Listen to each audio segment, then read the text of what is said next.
أعوذ بالله من الشيطان الرجيم. بسم الله الرحمن الرحيم.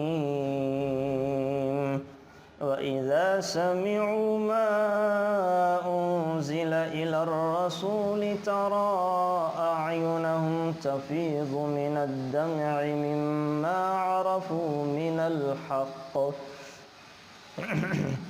يقولون ربنا آمنا فاكتبنا مع الشاهدين. وما لنا لا نؤمن بالله وما جاءنا من الحق ونطمع أن يدخلنا ربنا مع القوم الصالحين. فأثابهم الله بما قالوا جنات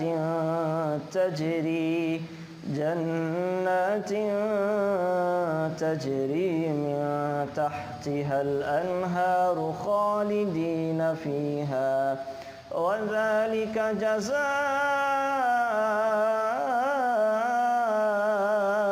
المحسنين. والذين كفروا وكذبوا بآياتنا أولئك أصحاب الجحيم. صدق اللہ العظیم. چھٹے پارے کے آخر میں یہ بتایا گیا تھا کہ جو حقیقی نصارہ ہیں وہ اپنے دلوں میں مسلمانوں کے لیے تھوڑا سا نرم گوشہ رکھتے ہیں. اور تو 7ویں پارے کے شروع میں بعض نصرانیوں کا ذکر ہے جو حبشہ سے آئے تھے اور انہوں نے قرآن کو سنا تو قرآن کو سنتے ہی ان کے دل نرم پڑ گئے، ایمان لے آئے، بے اختیار ان کی آنکھوں سے آنسو چھلکنے لگے. تو 7واں پارہ شروع یہیں سے ہوتا ہے.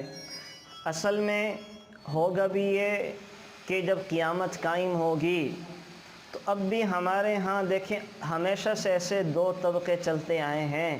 ایک وہ لوگ جو انبیاء کے گستاخ ہوتے ہیں، ایک جو انبیاء کے گستاخ ہوتے ہیں جنہوں نے انبیاء کو شہید کیا، ناحق انبیاء کو قتل کیا، انبیاء کی سنتے ہی نہیں تھے، یہ ہوتے ہیں گستاخ. اور ایک وہ ہوتے ہیں جو محبت میں غلو کر جاتے ہیں، انبیاء کی محبت میں آ کر نبیوں کو خدا بنانا شروع کر دیتے ہیں، نبیوں کو خدا کا بیٹا ماننا شروع کر دیتے ہیں. انہوں نے محبت میں آ کے غلو کیا، ان کی مثال عیسائی ہے. اور یہودیوں نے انہوں نے بغض میں آ کے غلو کیا. تو اللہ تعالیٰ کی سنت ہے کہ اللہ گستاخ کو معاف نہیں کرتا. یہ ایک اہم ضابطہ اپنے ذہن میں رکھیں. اللہ کی سنت ہے کہ اللہ گستاخ کو معاف نہیں کرتا، اللہ تعالیٰ گستاخ کو ہدایت نہیں دیتے. ہاں جو محبت میں غلو کر جائے عین ممکن ہے اللہ تعالیٰ اس کو معاف فرما دیں اور اللہ تعالیٰ اس کو ہدایت عطا فرما دیں. اور یہ ہوگا کیسے؟ جب قیامت قائم ہوگی تو دجال کے پیروکار زمین پر ہوں گے. یہ چونکہ انبیاء کے گستاخ ہیں اور دوسری طرف عیسائی ہوں گے اور مسلمان ہوں گے تو اللہ تعالیٰ عیسائیوں کو اسلام کی توفیق عطا فرما دیں گے. عیسائی کیا کریں گے؟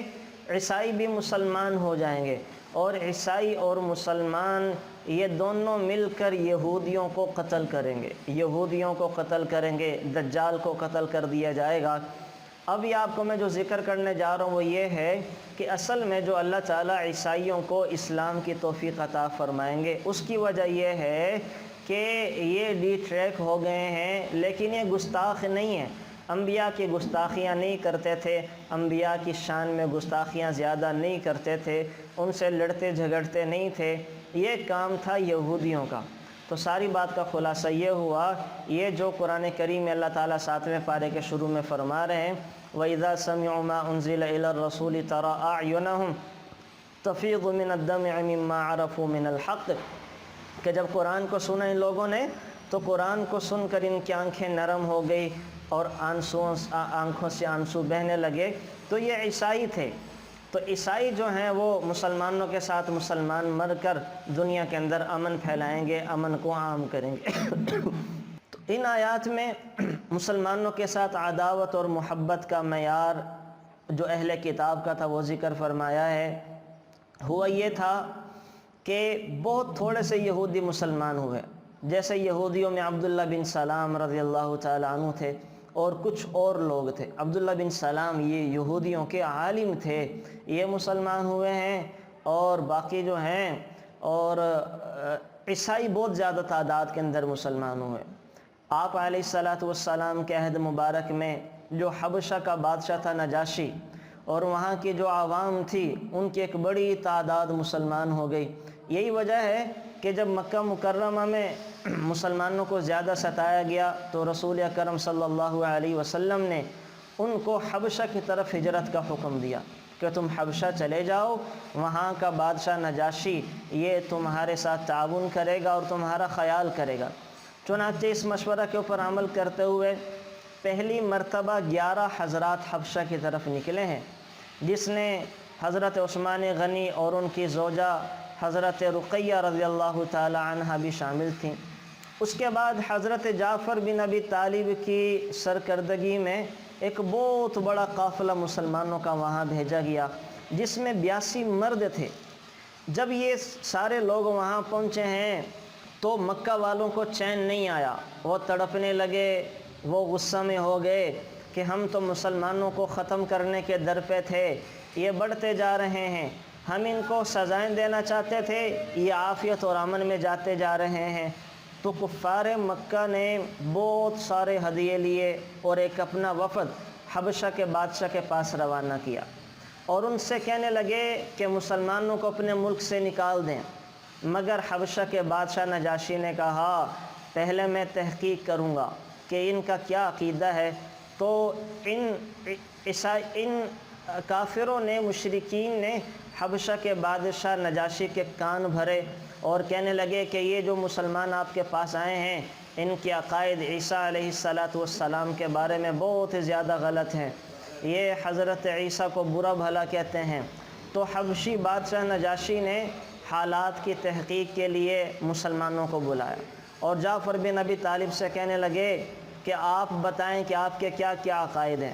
تو جعفر بن ابی طالب نے جب یہ تلاوت کی سورہ مریم کی آیات اور حضرت عیسیٰ علیہ السلام کا واقعہ ان کو بتایا تو حضرت عیسیٰ کی تعلیمات کے عین مطابق پایا، جس میں حضرت عیسیٰ علیہ السلام کو وہ کلمۃ اللہ اور روح اللہ کا لقب دیا گیا، اور حضرت عیسیٰ علیہ السلام ہی نے رسول اللہ صلی اللہ علیہ وسلم کی بعثت کا ذکر کیا تھا۔ یہ سارے چیزیں جب ذکر کیے ہیں تو حبشی بادشاہ بہت متاثر ہوا اور اس نے سارے ہدایا واپس کر دیے، اور حضرت جعفر کی تقریر سن کے اس نے بھی اسلام اس کے دل کے اندر گھر کر گیا، اسلام وہاں اس کے دل کے اندر گھر کر گیا، اور حبشہ کے بہت سارے لوگ جو ہیں بڑے بڑے نصارہ وہ شام آئے، اور پھر شام سے یہ وفد رسول اللہ صلی اللہ علیہ وسلم کے پاس ایک درویشانہ لباس کے اندر آیا تو آپ علیہ السلام نے ان کو سورہ یاسین پڑھ کر سنائی۔ یہ لوگ سنتے جاتے تھے اور ان کی آنکھوں سے آنسو چلتے جاتے تھے۔ سب نے کہا یہ کلام اس کلام کے جیسا لگتا ہے جو حضرت عیسیٰ علیہ السلام پر اترا تھا۔ اور پھر یہ جب واپس ہوئے ہیں نجاشی کے پاس تو نجاشی نے بھی اپنا اسلام کا اعلان کر دیا اور اپنے ایک خط دے کر اپنے بیٹے کو ایک وفد کا قائد بنا کر بھیجا، مگر اتفاق یہ ہوا جس کشتی کے اندر اس کا بیٹا یہ خط لے کر آ رہا تھا وہ کشتی پانی کے اندر ڈوب گئی اور یہ وہاں پر نہیں پہنچ سکا۔ تو یہ اللہ تعالیٰ بتا رہے ہیں کہ یہ آیت جو ہے وہ ان لوگوں کے بارے میں اتری ہے۔ اور پھر سرکار دو عالم صلی اللہ علیہ وسلم نے حبشی بادشاہ نجاشی کے اعزاز و اکرام میں ان کی غائبانہ نماز جنازہ ادا کی ہے۔ دو موقع ایسے ہیں جب رسول اللہ صلی اللہ علیہ وسلم نے غائبانہ نماز جنازہ ادا کی ہے۔ چلیں میں آپ کو یہ مسئلہ بھی ذکر کر دوں. یاد رکھیں نماز جنازہ پڑھنے کے لیے یہ ضروری ہے کہ میت حاضر ہو، میت سامنے موجود ہو. اگر میت سامنے موجود نہ ہو تو نماز جنازہ نہیں پڑھا جائے گا. دعا کر سکتے ہیں. نماز جنازہ پڑھنے کے لیے میت کا سامنے موجود ہونا ضروری ہے. اب یہ اعتراض ہوتا ہے کہ رسول اللہ صلی اللہ علیہ وسلم نے 2 جنازے پڑھائے ہیں جبکہ میت سامنے نہیں تھی. ایک نجاشی کا نماز جنازہ اور دوسرا نماز جنازہ یہ حضرت معاویہ تھے. ایک غیر مشہور معاویہ، ایک تو مشہور معاویہ حضرت معاویہ بن ابی سفیان ہے، یہ معاویہ بن معاویہ ایک اور صحابی تھے، ان کی نماز جنازہ پڑھائی ہے. تو اب جواب اس کا یہ ہے کہ یہ ان دونوں کی کرامت تھی، ان دونوں کی کرامت تھی، ان دونوں کے اعزاز میں رسول اللہ صلی اللہ علیہ وسلم نے نماز جنازہ پڑھائی ہے. اور اللہ تعالیٰ نے میت کے سامنے سے سارے پردے ہٹا دیے تھے. وہ میت رسول اللہ صلی اللہ علیہ وسلم کے سامنے تھی. نجاشی کی میت بھی رسول اللہ کے سامنے آ گئی تھی اور حضرت معاویہ کی میت بھی رسول اللہ کے سامنے آ گئی تھی. تو وہ میت حضور کے سامنے تھی، معجزانہ طور پر حضور کے سامنے میت لا دی گئی. تو حضور نے وہ نماز جنازہ حاضر میت پر پڑھا ہے، غائب میت پر نہیں پڑھا ہے. اور اس کی دوسری بہت بڑی دلیل یہ ہے کہ غائب میت پر نماز جنازہ پڑھنا جائز کیوں نہیں ہے، جس کو غائبانہ نماز جنازہ کہتے ہیں. اگر غائبانہ نماز جنازہ جائز ہوتی تو رسول اللہ صلی اللہ علیہ وسلم کے بہت سارے صحابہ مختلف جنگوں میں شہید ہوئے ہیں، ان کی واپسی بھی نہیں ہوئی، تو آپ علیہ الصلاۃ والسلام ان کی نماز جنازہ پڑھا دیتے، لیکن حضور نے کوئی نہیں پڑھائی. حضرت جعفر ہیں، عبداللہ بن رواحہ ہیں، یہ شہید ہو رہے ہیں، لیکن رسول اللہ صلی اللہ علیہ وسلم بڑا رو رہے ہیں اپنے چچا زاد کے شہید ہونے پر. آپ علیہ الصلاۃ والسلام ان کی غائبانہ نماز جنازہ پڑھا سکتے تھے، لیکن حضور نے ان کی غائبانہ نماز جنازہ کوئی نہیں پڑھائی. تو بہت سارے واقعے، 2 واقعے ایسے ہیں کہ حضور نے غائبانہ نماز جنازہ پڑھائی ہے. تو اس کی وجہ میں نے بتا دی کہ آپ علیہ الصلاۃ والسلام کے سامنے میت کو حاضر کر دیا گیا تھا، اور جب میت کو حاضر کر دیا گیا تو میت کے حاضری کے موقع کے اوپر رسول اللہ صلی اللہ علیہ وسلم نماز جنازہ پڑھا رہے ہیں. نمبر 2 بات یہاں پہ یہ ذہن میں رکھیں کہ ان لوگوں کے کیا ایسے اعمال تھے کہ رسول اللہ صلی اللہ علیہ وسلم کی نماز جنازہ پڑھا رہے ہیں. حبشی بادشاہ نجاشی کا تو بہت بڑا احسان تھا، مسلمانوں پر بہت بڑا احسان تھا. جب مسلمان قسمہ پرسی کی حالت میں تھے، ان کو پوچھنے والا کوئی نہیں تھا، تنگ کرنے والے ساری دنیا تھی، لینے کے لیے کوئی پناہ نہیں تھی. مدینہ منورہ کے لوگ تو بعد میں مسلمان ہوئے، لیکن حبشی بادشاہ نجاشی نے مسلمانوں کو اس وقت روئے زمین پر سہارا دیا ہے جب کوئی سہارا دینے والا نہیں تھا. کافروں سے اس وقت بچایا ہے جب کوئی بچانے والا نہیں تھا. تو اس کی اتنی بڑی قربانی کے نتیجے میں رسول اللہ صلی اللہ علیہ وسلم حبشی بادشاہ نجاشی کی نماز جنازہ پڑھا رہے ہیں. تو ایک ان کی قربانیوں کی لاج رکھ کر آپ علیہ الصلاۃ والسلام نے نماز جنازہ پڑھائی ہے. دوسرے جو معاویہ ہیں تو ان کی کیوں پڑھائی ہے، اور ان کی میت کو اللہ تعالیٰ نے آپ علیہ الصلاۃ والسلام کے سامنے کیوں کر دیا؟ اس کی وجہ یہ پیش آئی کہ رسول اللہ صلی اللہ علیہ وسلم، روایات میں آتا ہے جب صبح بیدار ہوئے ہیں سورج نکلا تو بہت زیادہ روشن تھا، سورج کی روشنی بہت زیادہ پھیلی ہوئی تھی، بڑی تیز روشنی تھی. تو آپ علیہ الصلاۃ والسلام کے پاس جبرائیل آئے ہیں اور آپ علیہ الصلاۃ والسلام نے پوچھا، جبرائیل آج سورج کی روشنی اپنی عام عادت سے زیادہ ہے، سورج بہت روشن ہو کر نکلا ہے، کیا وجہ ہے؟ تو حضرت جبرائیل نے فرمایا، آج آسمان سے بے شمار فرشتے یہ حضرت معاویہ کی جنازہ ادا کرنے کے لیے اترے ہیں، اس وجہ سے آج سورج بہت زیادہ روشن ہے. اور پھر آپ علیہ السلام کو حکم دیا گیا کہ آپ معاویہ کی نماز جنازہ پڑھائیں۔ تو معاویہ جہاں تھے ایک غزوہ کے اندر تھے، تو وہاں سے سارے پردے ہٹا دیے گئے اور معاویہ کی میت رسول اللہ صلی اللہ علیہ وسلم کے سامنے حاضر کر دی گئی۔ یہ بالکل ایسے ہی ہے جیسے سرکار دو عالم صلی اللہ علیہ وسلم نماز میں ہیں، ذرا آگے ہوتے ہیں، تھوڑا سا پھر پیچھے ہو جاتے ہیں۔ صحابہ پوچھتے ہیں آج آپ نے وہ عمل کیا ہے جو ہم نے پہلے کبھی نہیں دیکھا؟ تو حضور نے فرمایا کہ جب میں آگے ہوا تھا تو جنت کے انگور کے خوشے میرے سامنے کیے گئے، میں ان کو پکڑنے کے لیے آگے ہوا، پھر جہنم کی آگ دکھائی گئی جس کی وجہ سے میں پیچھے ہو گیا۔ تو حضور تو اللہ کے نبی ہیں، اللہ کے نبیوں کے ساتھ معجزے صادر ہوا کرتے ہیں، تو جب معجزتاً حضور کے سامنے دنیا میں جنت دکھائی جا سکتی ہے تو حضور علیہ السلام کے سامنے یہ دنیا کے عارضی پردے سارے ہٹا دیے جا سکتے ہیں۔ اس کو سمجھنے کے لیے آپ آج کے کیمرے کو سمجھ لیں۔ آج ہم یہاں پہ لائیو ہوتے ہیں، لوگ ہمیں امریکہ میں بھی دیکھ رہے ہوتے ہیں، یو کے میں بھی دیکھ رہے ہوتے ہیں، بیچ میں کچھ بھی نہیں ہے، یہ کچھ تارے ہیں، موبائل کنیکشن ہیں۔ ایک زمانہ آئے گا یہ تارے بھی ختم ہو جائیں گی، وائرلیس سسٹم چل پڑے گا، اور جو ہے وہ یہ ہمیں دیکھے بیٹھے بیٹھے لوگ ساری دنیا کے اندر دیکھ لیا کریں گے، ہم چاند والوں کو دیکھ لیا کریں گے، چاند والے ہمیں دیکھ لیا کریں گے۔ تو یہ اللہ آہستہ آہستہ وہ ساری باتیں ظاہر کر رہے ہیں جو باتیں پہلے پیش آئی ہیں اور جن کا انسان انکار کیا کرتا تھا۔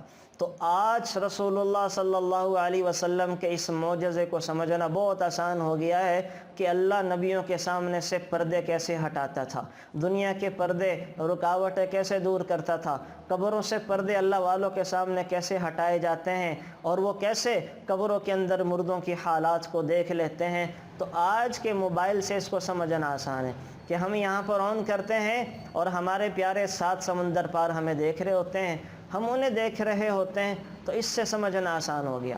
اب اگلی بات یہ سمجھیں کہ آپ علیہ السلام نے حضرت جبریل سے پوچھا کہ ان معاویہ بن معاویہ کا کون سا ایسا عمل تھا، یہ کیا ایسا کام کرتے تھے کہ آج آسمان سے فرشتے ان کی نماز جنازہ پڑھنے کے لیے اترے ہیں اور مجھے کہا گیا کہ ان کی نماز جنازہ ادا کی جائے، کیا کام کرتے تھے یہ؟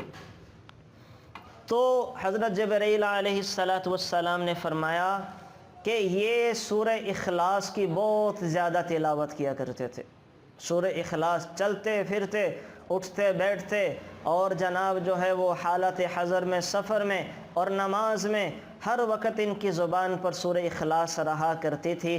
انہیں سورہ اخلاص سے بڑی محبت تھی، اور سورہ اخلاص ساری کی ساری اللہ کی توحید سے بھری ہوئی ہے، اس میں اللہ تعالیٰ کا حسب نسب ذکر کیا گیا ہے۔ سورہ اخلاص سے بڑی محبت تھی جس کی وجہ سے اللہ تعالیٰ نے ان کا یہ اعزاز اور اکرام کیا ہے۔ تو یہ 2 جنازے تھے جو رسول اللہ صلی اللہ علیہ وسلم نے غائبانہ پڑھائے ہیں، تو اس وجہ سے ہمیں اجازت نہیں ہے کہ ہم غائبانہ نماز جنازہ ادا کریں۔ ہمارے لیے حکم ہے کہ میت حاضر ہوگی تو نماز جنازہ پڑھیں گے، میت حاضر نہیں ہے تو نماز جنازہ نہیں پڑھ سکتے۔ ہاں کسی کی کرامت کے طور پر اللہ کسی کے سامنے میت کو کر دے تو وہ غائبانہ نماز جنازہ پڑھا سکتا ہے۔ یہ فرق ہوتا ہے احادیث کو سمجھنے میں، یہ فرق ہوتا ہے احادیث کو سمجھنے میں۔ اب آپ کو چلیں بات چل پڑی، میں 1-2 چیزیں اور ذکر کر دوں۔ آج تھوڑی طبیعت ناساز تھی، ہم لائیو پروگرام بھی نہیں کر رہے ہیں، تو میں چاہ رہا تھا کہ جلدی سمیٹیں گے، لیکن انشاءاللہ دعا کریں اللہ کرے طبیعت چل پڑے تو ہم سارے پارے کو کریں گے اور بھی چیزیں ذکر کریں گے۔ احادیث کو سمجھنا یہ کام ہوتا ہے فقہا کا۔ اصل میں احادیث بے شمار ہیں، بہت ساری احادیث ہیں، بہت ساری احادیث ہیں، 5 لاکھ تک احادیث مبارکہ ہیں، اور وہ 23 سال میں رسول اللہ صلی اللہ علیہ وسلم کی زبان مبارکہ سے ادا کیے ہوئے الفاظ ہیں۔ مختلف موقع پر حضور نے مختلف بات فرمائی، جیسے شروع زمانہ میں نماز میں کھاتے پیتے بھی تھے، چلتے بھی تھے، باتیں بھی کر لیا کرتے تھے، لیکن پھر اللہ نے آیتیں اتار دیں، قد افلح المؤمنون الذین هم فی صلاتهم خاشعون۔ اب نماز خشوع و خضوع کے ساتھ پڑھنی ہے، اب نماز میں باتیں نہیں کر سکتے ہیں، نماز میں کلام نہیں کر سکتے ہیں، لیکن وہ احادیث تو مذکور ہیں نا۔ تو کچھ لوگ کیا کرتے ہیں، ان احادیث کو لے کر استدلال کرنا شروع کر دیتے ہیں جو احادیث منسوخ ہو چکی ہیں، جو احادیث منسوخ ہو چکی ہیں ان احادیث کو لے کر استدلال کرنا شروع کر دیتے ہیں۔ لیکن یہ کام فقہا کا ہے، مفتیان کرام کا ہے، وہ بتائیں گے کہ کس موقع پر کیا عمل کرنا ہے۔ یہ بالکل دنیاوی اعتبار سے ایسے ہی ہے کہ جیسے میڈیکل سٹور پر ڈسپینسر بیٹھ کر دوائیاں دیتے رہتے ہیں، لیکن ایک اسپیشل وہ ڈاکٹر ہوتا ہے، MBBS ہوتا ہے، سرجن ہوتا ہے، اسپیشلسٹ ہوتا ہے، تو آپ جب ڈسپینسر کے پاس دوائی لینے جائیں تو وہ سب کو ایک ہی پین کلر دے دے گا۔ درد ہے تو وہ سب کو پیناڈول دے دے گا، کفکول دے دے گا، بروفن دے دے گا۔ اس کو نہیں پتہ ہارٹ والے کو کیا دینی ہے، TB والے کو کون سی میڈیسن دینی ہے، بچے کو کتنی ڈوز والی دینی ہے، بڑے کو کون سی دینی ہے، اس کو نہیں پتہ۔ وہ سب کو جو ہے وہ ایک جیسی دوائی دیتا رہے گا، جبکہ ڈاکٹر کو پتہ چلے گا کہ BP ہائی والے کو کیا دینی ہے، شوگر والے کے لیے کون سی میڈیسن ہے، ہارٹ والے کے لیے کون سی ہے، اور BP لو ہونے والے کے لیے کون سی ہے، اس کو ہر چیز کا پتہ ہوتا ہے۔ تو بالکل عام آدمی کی مثال اور فقہا جو ہوتے ہیں، مفتیان کرام جن کو کہا جاتا ہے، ان کی مثال ایسے ہی ہوتی ہے جیسے سرجن کی اور ڈسپینسر کی۔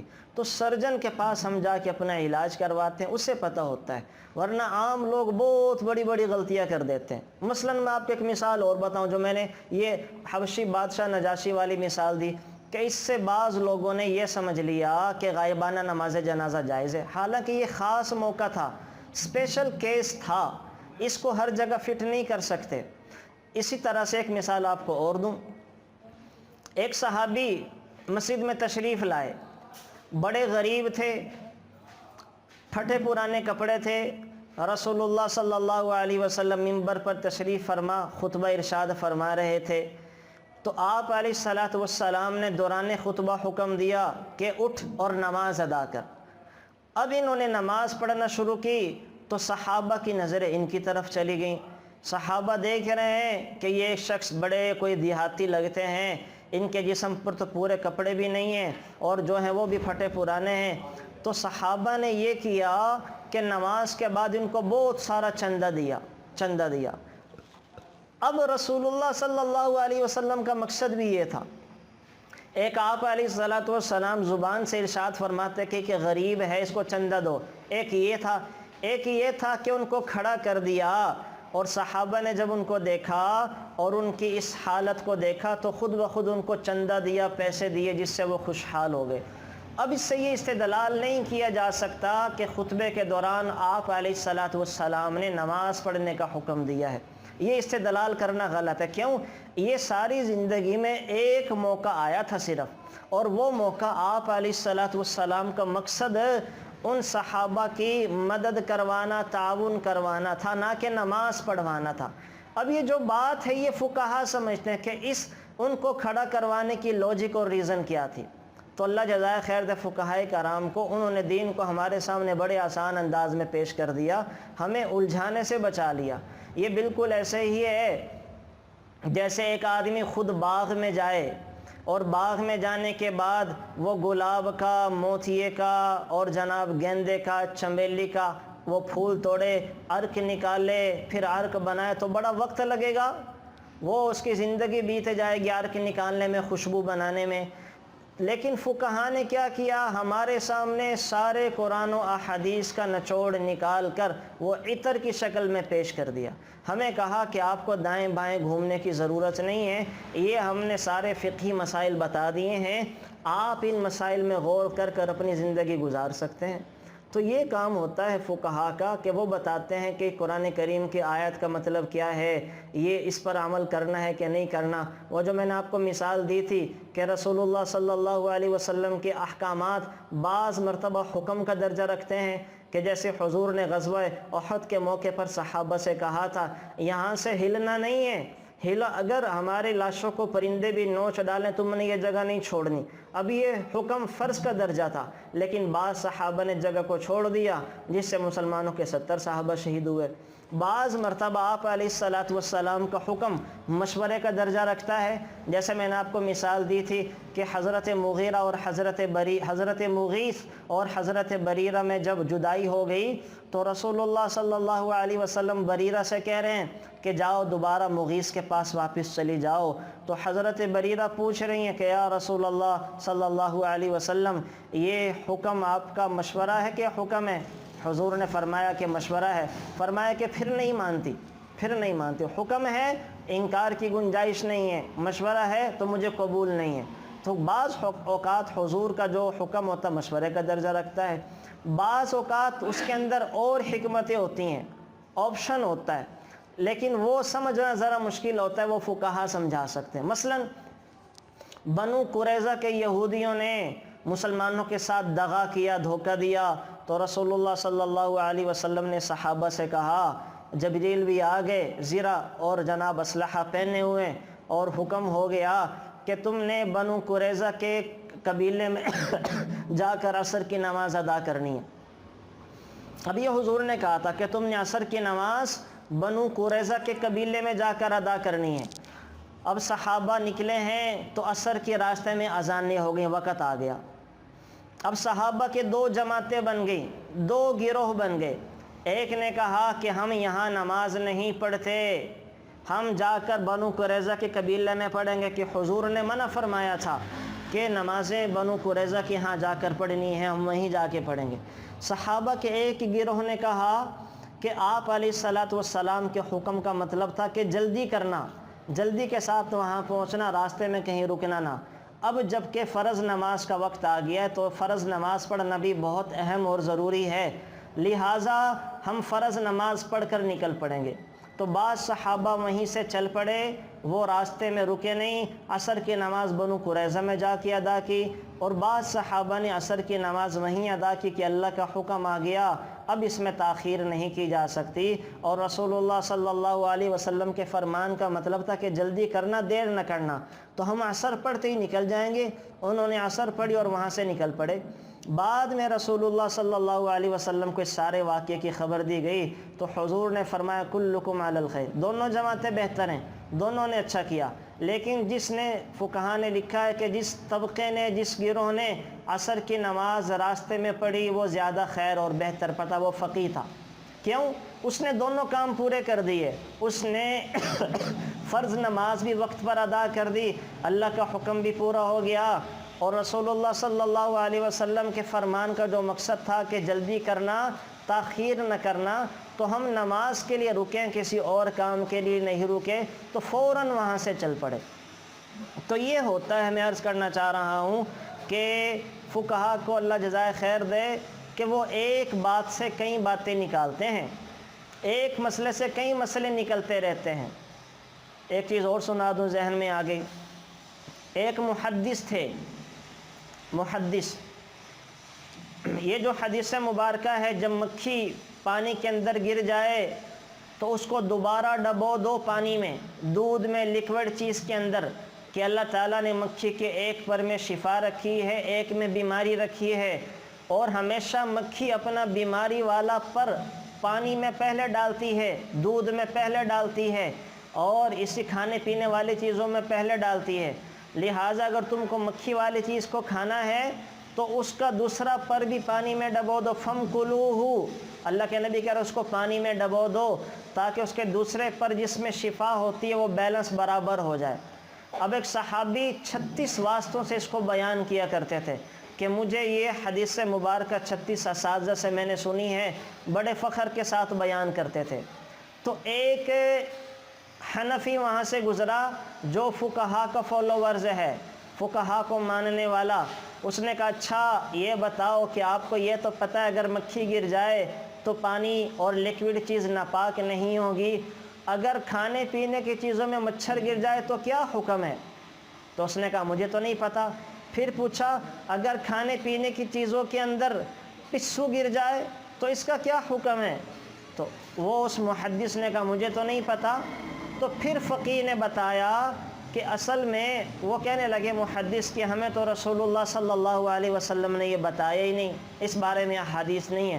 تو فقیہ نے سمجھایا کہ اللہ کے نبی نے ایک ضابطہ اور قاعدہ تم لوگوں کو بتایا ہے کہ اگر مکھی گر جائے یا مکھی کی جسامت والا کوئی اور کیڑا پانی میں گر جائے تو وہ پانی یا کھانے کی چیز ناپاک نہیں ہوگی۔ اس کی وجہ کیا ہے؟ اس کی لاجک اور ریزن یہ ہے کہ مکھی میں بہنے والا خون نہیں ہوتا۔ مکھی میں اگر مکھی کو ماریں تو اتنا خون نہیں نکلتا کہ وہ بہہ پڑے، بہنا شروع کر دے۔ لہٰذا اس سے اللہ کے نبی ہمیں یہ بتانا چاہ رہے تھے کہ ہر وہ حشرات، ہر وہ چھوٹا سا کیڑا جس میں بہنے والا خون نہ ہو، اگر وہ پانی کے اندر، دودھ میں، کسی اور کھانے والی چیز میں گر جائے تو وہ کھانے اور پینے والی چیز ناپاک نہیں ہوگی، اس لیے کہ ناپاک کرنے والی چیز وہ اس کے اندر بہنے والا خون ہوتا ہے، جبکہ پسو، مچھر، مکھی اور اتنی جسامت والے چھوٹے موٹے کیڑوں میں بہنے والا خون نہیں ہوتا، لہٰذا پانی بھی ناپاک نہیں ہوتا۔ ابھی یہ اندر سے جو لاجک اور ریزن ہے، یہ کام ہے فقہا کا۔ فقہا یہ چیزیں تلاش کر کے نکالتے ہیں جن کی وجہ سے قیامت تک آنے والے مسائل حل ہو جاتے ہیں، اور قیامت تک جو مسائل پیش آئیں گے اس کی بنیاد ہمیں رسول اللہ صلی اللہ علیہ وسلم کی احادیث مبارکہ سے مل جائے گی۔ تو یہ جو کام ہے، میں عرض کر رہا ہوں، اللہ جزائے خیر دے، یہ فقہا کا کام ہے۔ بات چلی تھی حضرت نجاشی رضی اللہ تعالی عنہ سے کہ کس طرح سے جو ہے وہ انہوں نے مسلمانوں کا اکرام کیا، اور پھر اللہ تعالیٰ نے ان کا اکرام کیا، اور ان کے اکرام کے اندر رسول اللہ صلی اللہ علیہ وسلم کو حکم دیا گیا کہ ان کی غائبانہ نماز جنازہ ادا کریں۔ اچھا جی، ایک بات ہوگی۔ دوسری جو آیت ہیں، اللہ تعالیٰ یہاں پہ ان چیزوں کے بارے میں ذکر کر رہے ہیں جو حلال تھی اور لوگوں نے اپنے اوپر حرام کر لی۔ اللہ تعالیٰ فرما رہے ہیں، یا ایھا الذین آمنوا لا تحرموا طیبات ما احل اللہ لکم ولا تعتدوا، اے ایمان والو مت حرام کر لو اپنے اوپر وہ لذیذ چیزیں جو اللہ تعالیٰ نے تمہارے لیے حلال کر دی ہیں، اور حد سے آگے نہ بڑھو، بے شک اللہ تعالیٰ حد سے آگے بڑھنے والوں کو پسند نہیں کرتا۔ وَكُلُوا مِمَّا رَزَقَكُمُ اللَّهُ حَلَالًا طَيِّبًا، اور کھاؤ اللہ کی دیے ہوئے وہ چیزیں جو حلال اور پاکیزہ ہیں، اور ڈرتے رہو اللہ تعالیٰ سے جس پر تم ایمان رکھتے ہو۔ یہاں پر اصل میں عیسائیوں کی تردید کی جا رہی ہے کہ عیسائیوں نے دنیا کی لذتوں کو چھوڑ دیا تھا، اور اچھا کھانا بھی چھوڑ دیا، اچھا پینا بھی چھوڑ دیا، شادی نکاح کو بھی چھوڑ دیا، اچھے گھر بنانا بھی چھوڑ دیے۔ تو یہاں پر اللہ تعالیٰ ان کی تردید کر رہے ہیں کہ جو نعمتیں اللہ تعالیٰ نے دنیا میں انسانوں کو دی ہیں اور حلال ہیں، تو ان کو کھاؤ پیو، ان کا استعمال کرو، اپنے آپ کو ان سے روکنے کی ضرورت نہیں ہے۔ یہاں پر آپ کو میں ایک چیز بتا دوں کہ کسی حلال چیز کو حرام قرار دینے کے 3 درجے ہیں۔ یہاں پر جو اللہ تعالیٰ فرما رہے ہیں کہ حلال چیزوں کو اپنے اوپر حرام نہ کرو، کسی بھی حلال چیز کو حرام قرار دینے کے 3 درجے ہیں۔ نمبر 1 کہ انسان کا اعتقاد اس کو حرام سمجھنے کا ہو، انسان یہ سمجھے کہ یہ تو حرام ہے۔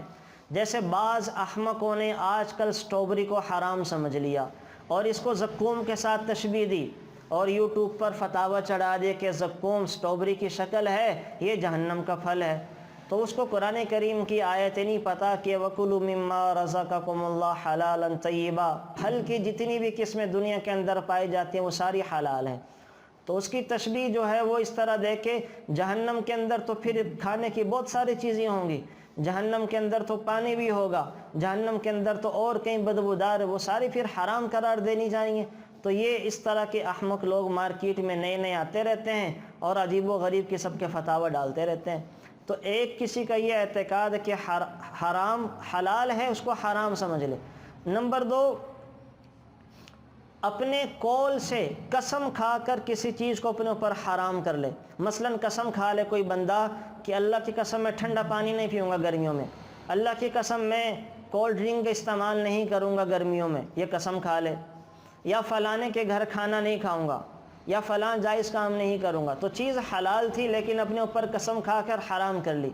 تیسرے یہ کہ نہ وہ اس کا عقیدہ رکھتا ہو کہ یہ حرام ہے، اور نہ ہی وہ زبان سے کچھ کہے کہ یہ حرام ہے، بلکہ اپنے عمل سے ہمیشہ ہمیشہ کے لیے اس چیز کو چھوڑ دے، اس کا عمل ہی اس چیز کو چھوڑ دینے پر۔ جیسے خدا نہ خواستہ کسی کو بہت ہائی لیول کی شوگر ہو گئی، وہ شہد کو حلال سمجھتا ہے، تو وہ شہد کو حلال بھی سمجھتا ہے، لیکن وہ شہد پیتا نہیں ہے کبھی، اس کو پتہ کہ اس سے میری شوگر بڑھ جاتی ہے، اور وہ شہد کو نہ تو عقیدتاً حرام سمجھتا ہے، نہ ہی اس نے قسم کھائی ہے کہ میں شہد کا استعمال نہیں کروں گا، لیکن اپنے عمل سے شہد کو پینا چھوڑ دیا ہے۔ یہ 3 قسم کے لوگ ہوتے ہیں۔ تو پہلی صورت، اگر کسی آدمی نے حلال چیز کو عقیدتاً حرام کر لیا، وہ تو کافر ہو جائے گا، اسلام سے نکل جائے گا۔ مثلا اللہ تعالیٰ نے دودھ کا پینا حلال رکھا ہے، کوئی آدمی کہ نہیں یہ تو حرام ہے، میں نہیں مانتا، وہ کافر ہو جائے گا۔ کیوں؟ اس نے قرآن کریم کی آیت کا انکار کیا۔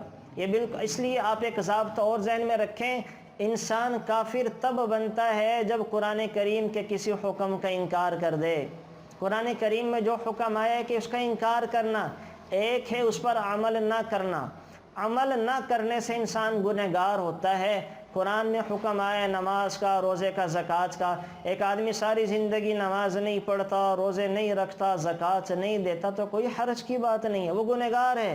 لیکن ایک آدمی انکار ہی کر دے کہ میں نماز کو مانتا ہی نہیں ہوں، میں زکوٰۃ کو مانتا ہی نہیں ہوں، تو اب اس نے عقیدتاً اس کا انکار کر دیا، وہ کافر ہو جائے گا، وہ کافر ہو جائے گا۔ یہ بالکل ایسے ہی ہے جو ہم کہتے ہیں نا، جو روافض ہیں، اہل تشیع ہیں، ان میں سے بعض لوگوں کا عقیدہ معاذ اللہ یہ ہے کہ حضرت عائشہ رضی اللہ تعالی عنہ جہنمی ہیں، وہ جہنم میں جائیں گی۔ وہ آیت سے استدلال کرتے ہوئے بدبخت کہ وہ جہنم کے اندر جائیں گی، جبکہ اللہ تعالیٰ نے قرآن کریم میں ان کی برات اتار دی ہے۔ اللہ تعالیٰ ان کی گواہیاں دے رہے ہیں، لوگوں کی گواہیاں آج تک انسانوں نے دی ہے، انبیاء نے دی ہیں، لیکن امی عائشہ وہ واحد ہستی ہیں جن کی پاک دامنی کی گواہی اللہ تعالیٰ خود دے رہے ہیں۔ تو کوئی اگر کسی کا عقیدہ ہو کہ معاذ اللہ حضرت عائشہ پر تہمت درست تھی اور وہ جہنم میں جائیں گے، تو ایمان سے خارج ہو گیا، اس لیے کہ اس نے قرآن کریم کی حکم اور آیت کا انکار کر دیا۔ اچھا، دوسری قسم یہ ہے جو میں نے بتایا کہ چیز تو حلال ہے، لیکن ایک انسان قسم کھا لے اپنے اوپر کہ میں کولڈ ڈرنک نہیں پیوں گا، میں فلانے سے بات نہیں کروں گا، میں یہ کام نہیں کروں گا، تو اس کے ذمہ لازم ہے اس قسم کو توڑ دے، قسم کا کفارہ ادا کر دے۔ اس نے قسم کھا لی کہ اللہ کی قسم میں کولڈ ڈرنک نہیں پیوں گا، اللہ کی قسم میں یہ چیز نہیں کھاؤں گا۔ اب کوئی اس کو کھلا رہا ہے زبردستی، تو اس کو چاہیے کہ کھا لے اگر تو اس کے موافق ہے، اور اپنی قسم کو توڑ کر قسم کا کفارہ ادا کر دے۔ قسم کی باتیں انشاءاللہ آئندہ آ رہی آگئی چل کر، 3 قسم کی قسمیں وہاں پر ذکر کر دوں گا۔ تیسری قسم، جس میں نہ انسان کا اعتقاد ہو حرام ہونے کا، نہ ہی وہ زبان سے کہے، بلکہ اس کا معاملہ اور عمل ایسا ہو جائے کہ جیسا کہ حرام والا ہو، یعنی اس کو وہ کھائی نہ، خواہ وہ پرہیز کی وجہ سے کہ وہ پرہیز کرتا ہے اور اس کو ڈاکٹروں نے منع کر رکھا ہے کہ آپ نے یہ چیز نہیں کھانی۔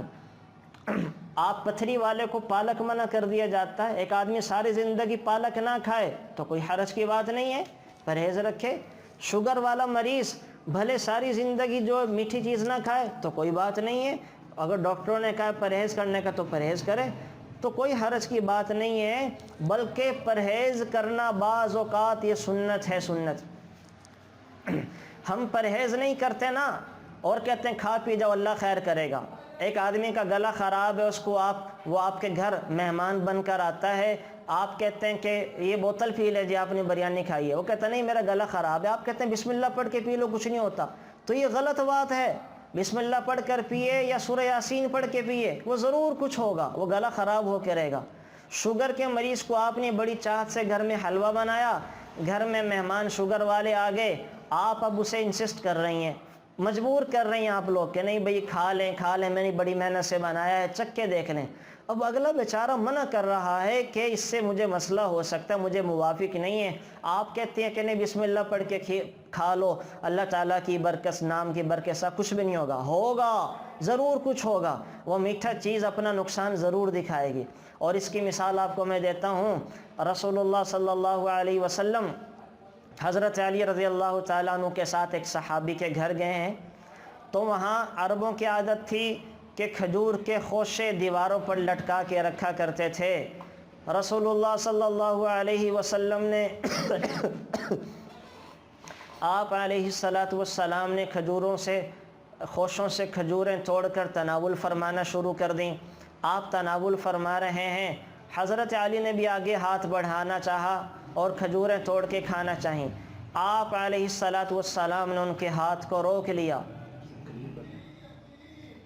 آپ علیہ السلام نے ان کے ہاتھ کو روک لیا اور فرمایا کہ علی، تم ابھی بیماری سے اٹھے ہو، تمہارا معدہ کمزور ہے، یہ کھجوریں طاقتور غذا ہیں، یہ نہ کھاؤ۔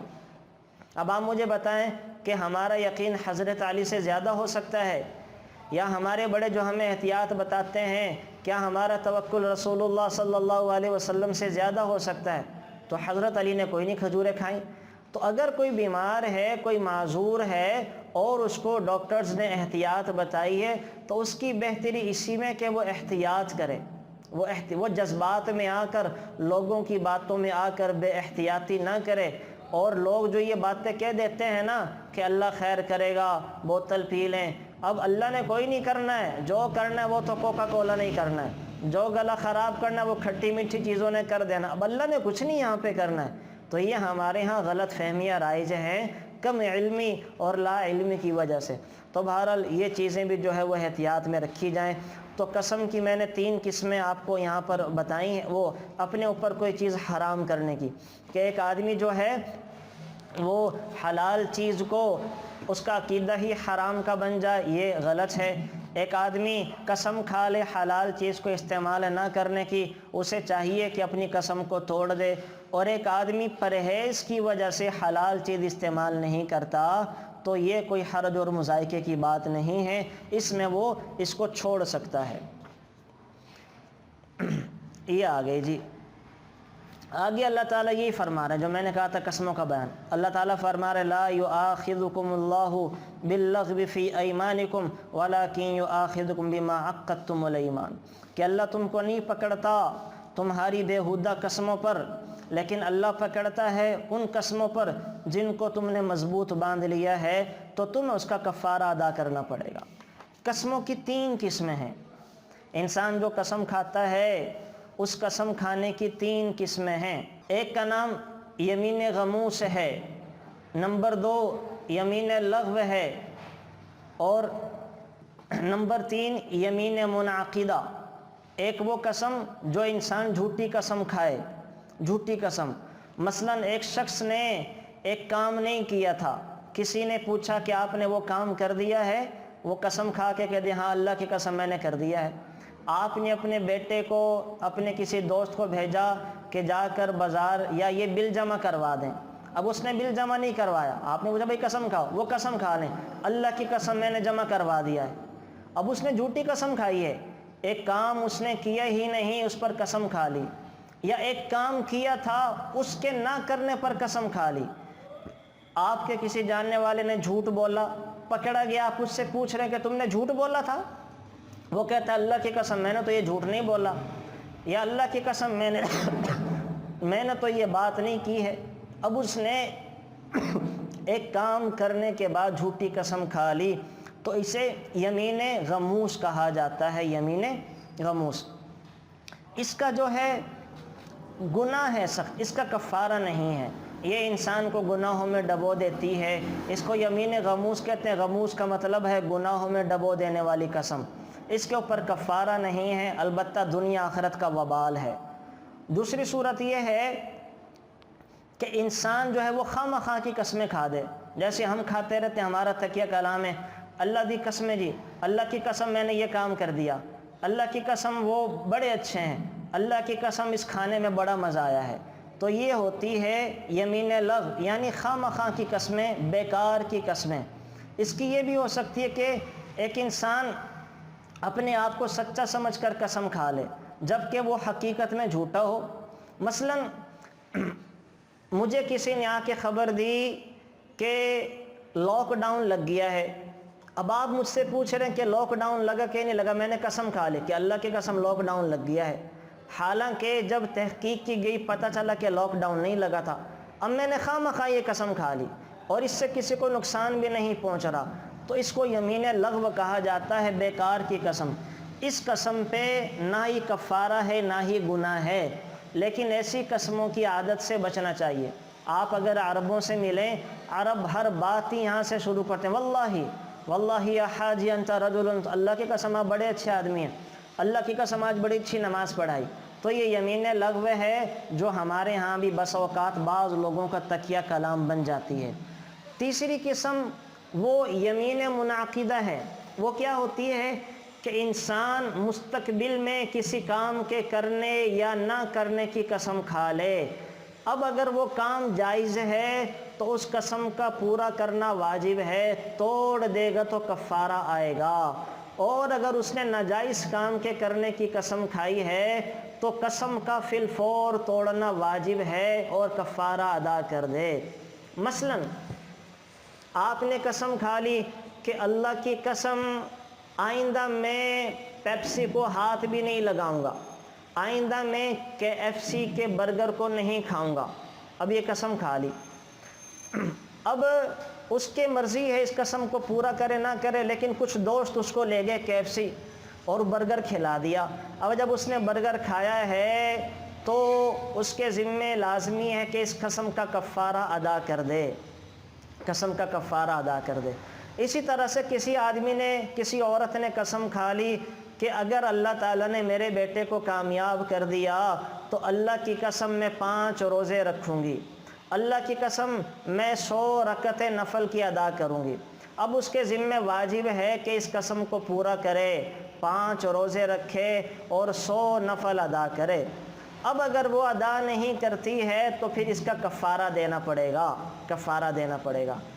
اور اگر کسی ناجائز کام کی قسم کھا لی تو اس کو فی الفور توڑنا واجب اور ضروری ہے۔ مثلا کسی نے قسم کھا لی کہ میں اپنی بہن سے بات نہیں کروں گی، 2 بہنوں کی لڑائی ہوئی، بہن بھائیوں کی لڑائی ہوئی، بہن نے قسم کھا لی اللہ کی قسم آئندہ میں تیری شکل بھی نہیں دیکھوں گی۔ اب یہ ایک حرام کام کی قسم کھائی ہے کہ مسلمان سے قطع رحمی، مسلمان سے بولنا چھوڑ دینا جائز نہیں ہے، مسلمان سے بولنا چھوڑ دینا جائز نہیں ہے، تو اس نے قسم کھا لی، تو اس قسم کی وجہ سے اب کیا ہے، اس قسم کو فوراً توڑ دے، وہ اپنے بھائی بہن سے ملاقات کر لے اور قسم کا کفارہ ادا کرے۔ تو یاد رکھ، کسی نے قسم کھا لی کہ آئندہ میں تمہارے گھر نہیں آؤں گا، اب وہ گھر ہے اس کے بھائی کا، بہن کا، اب اس کو چاہیے کہ اپنے بھائی بہن کے گھر اب وہ ہم یہ کہتے ہیں کہ میں نہیں جاتا، کوئی ہمیں کہے نا کہ چلے جاؤ اپنے بھائی کے گھر، چلے جاؤ اپنی بہن کے گھر، تو ہم کہتے ہیں میں نے تو قسم کھا لی ہے، میں نہیں، قسم پوری کرنی ہے۔ اچھا قسم پوری کرنے پہ لگا ہوا ہے، جبکہ شریعت کا حکم ہے کہ قسم توڑ دو، بہن بھائی کے گھر جاؤ، وہ نہیں آتا اس طرف، تو وہ یہ جہالت ہے، تو اس کو چاہیے کہ اپنی قسم توڑ دے، بہن بھائی کے گھر چلا جائے، کفارہ ادا کر دے، کفارہ ادا کر دے۔ اچھا قسم کا کفارہ ہے کیا؟ تو ساری بات کا خلاصہ یہ ہوا، جو یمین منعقدہ ہے یعنی جو قسم وہ پوری کرنے والی ہے، جائز کام کی قسم کھانا جائز ہے، ناجائز کام کی قسم کھانا ناجائز ہے۔ اگر ناجائز چیز کی قسم کھا لی، اپنی قسم کو توڑ دے اور کفارہ ادا کر دے۔ اچھا اب قسم کا کفارہ کیا ہے؟ قسم کا کفارہ ہے 20 مسکینوں کو کھانا کھلا دینا۔ ایک چیز اور ذہن میں رکھیں، یہ جو کفاروں کا ذکر آتا ہے، قضاء کا ذکر آتا ہے، زکوٰۃ کا ذکر آتا ہے، صدقۃ الفطر کا ذکر آتا ہے، یہ جو کفارے ہیں جو انسان کے ذمہ واجب ہو جاتے ہیں، یہ صرف اور صرف مستحق کے زکوٰۃ کو دیے جا سکتے ہیں، ہر کسی کو نہیں دیا جا سکتا۔ آئندہ انشاءاللہ میں آپ کو بتاؤں گا کہ مستحقین زکوٰۃ ہے کون۔ آپ آج یہ بات یاد رکھیں کہ زکوٰۃ کے پیسے، کفارے کے پیسے اور قسموں کے پیسے، روزہ قضا انسان نے وہ تھی، روزوں کا کفارہ، نمازوں کا کفارہ، فدیہ ہو گیا، صدقۃ الفطر ہو گیا، یعنی وہ ہر وہ مال جو انسان کے ذمے ادا کرنا واجب یا فرض ہو جائے تو ایسا مال مستحقین زکوٰۃ کو دیا جائے گا، کسی اور کو نہیں دے سکتے۔ تو قسم کسی نے کھا لی تھی تو قسم کھانے کے بعد 20 مسکینوں کو جو کھانا کھلانا، یہ نہیں ہو سکتا کہ گھر میں کھانا پکائے اور غریبوں میں بانٹ دے، یہ جائز نہیں ہوگا کہ اس میں تو پتہ نہیں کچھ غریب ایسے جو مستحقین زکوٰۃ نہ ہو، ان پر زکوٰۃ نہ لگتی ہو تو وہ زکوٰۃ ادا نہیں ہوگی۔ تو اس میں نے موٹا صاحب کو نسخہ قاعدہ بتا دیا کہ یہ مستحقین زکوٰۃ کو دیں گے۔ میں نے بڑی ڈیٹیل کے ساتھ اپنے چینل پر یہ سارا بیان کیا ہوا کہ مستحقین زکوٰۃ ہیں کون کون۔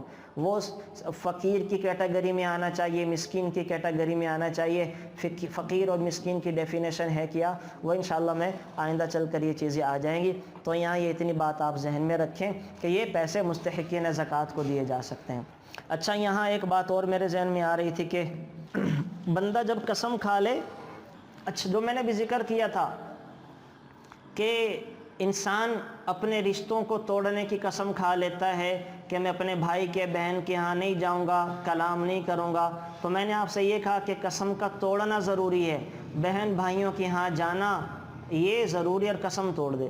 یہاں ایک چیز ذہن میں رکھیں، بعض اوقات قطع تعلقی جائز ہو جاتی ہے۔ آپ آج تک یہ سنتے آئے ہیں کہ قطع تعلقی حرام ہے، مسلمان کو 3 دن سے زیادہ نہیں چھوڑا جا سکتا، حرام ہے، آج تک آپ نے یہ سنا ہے۔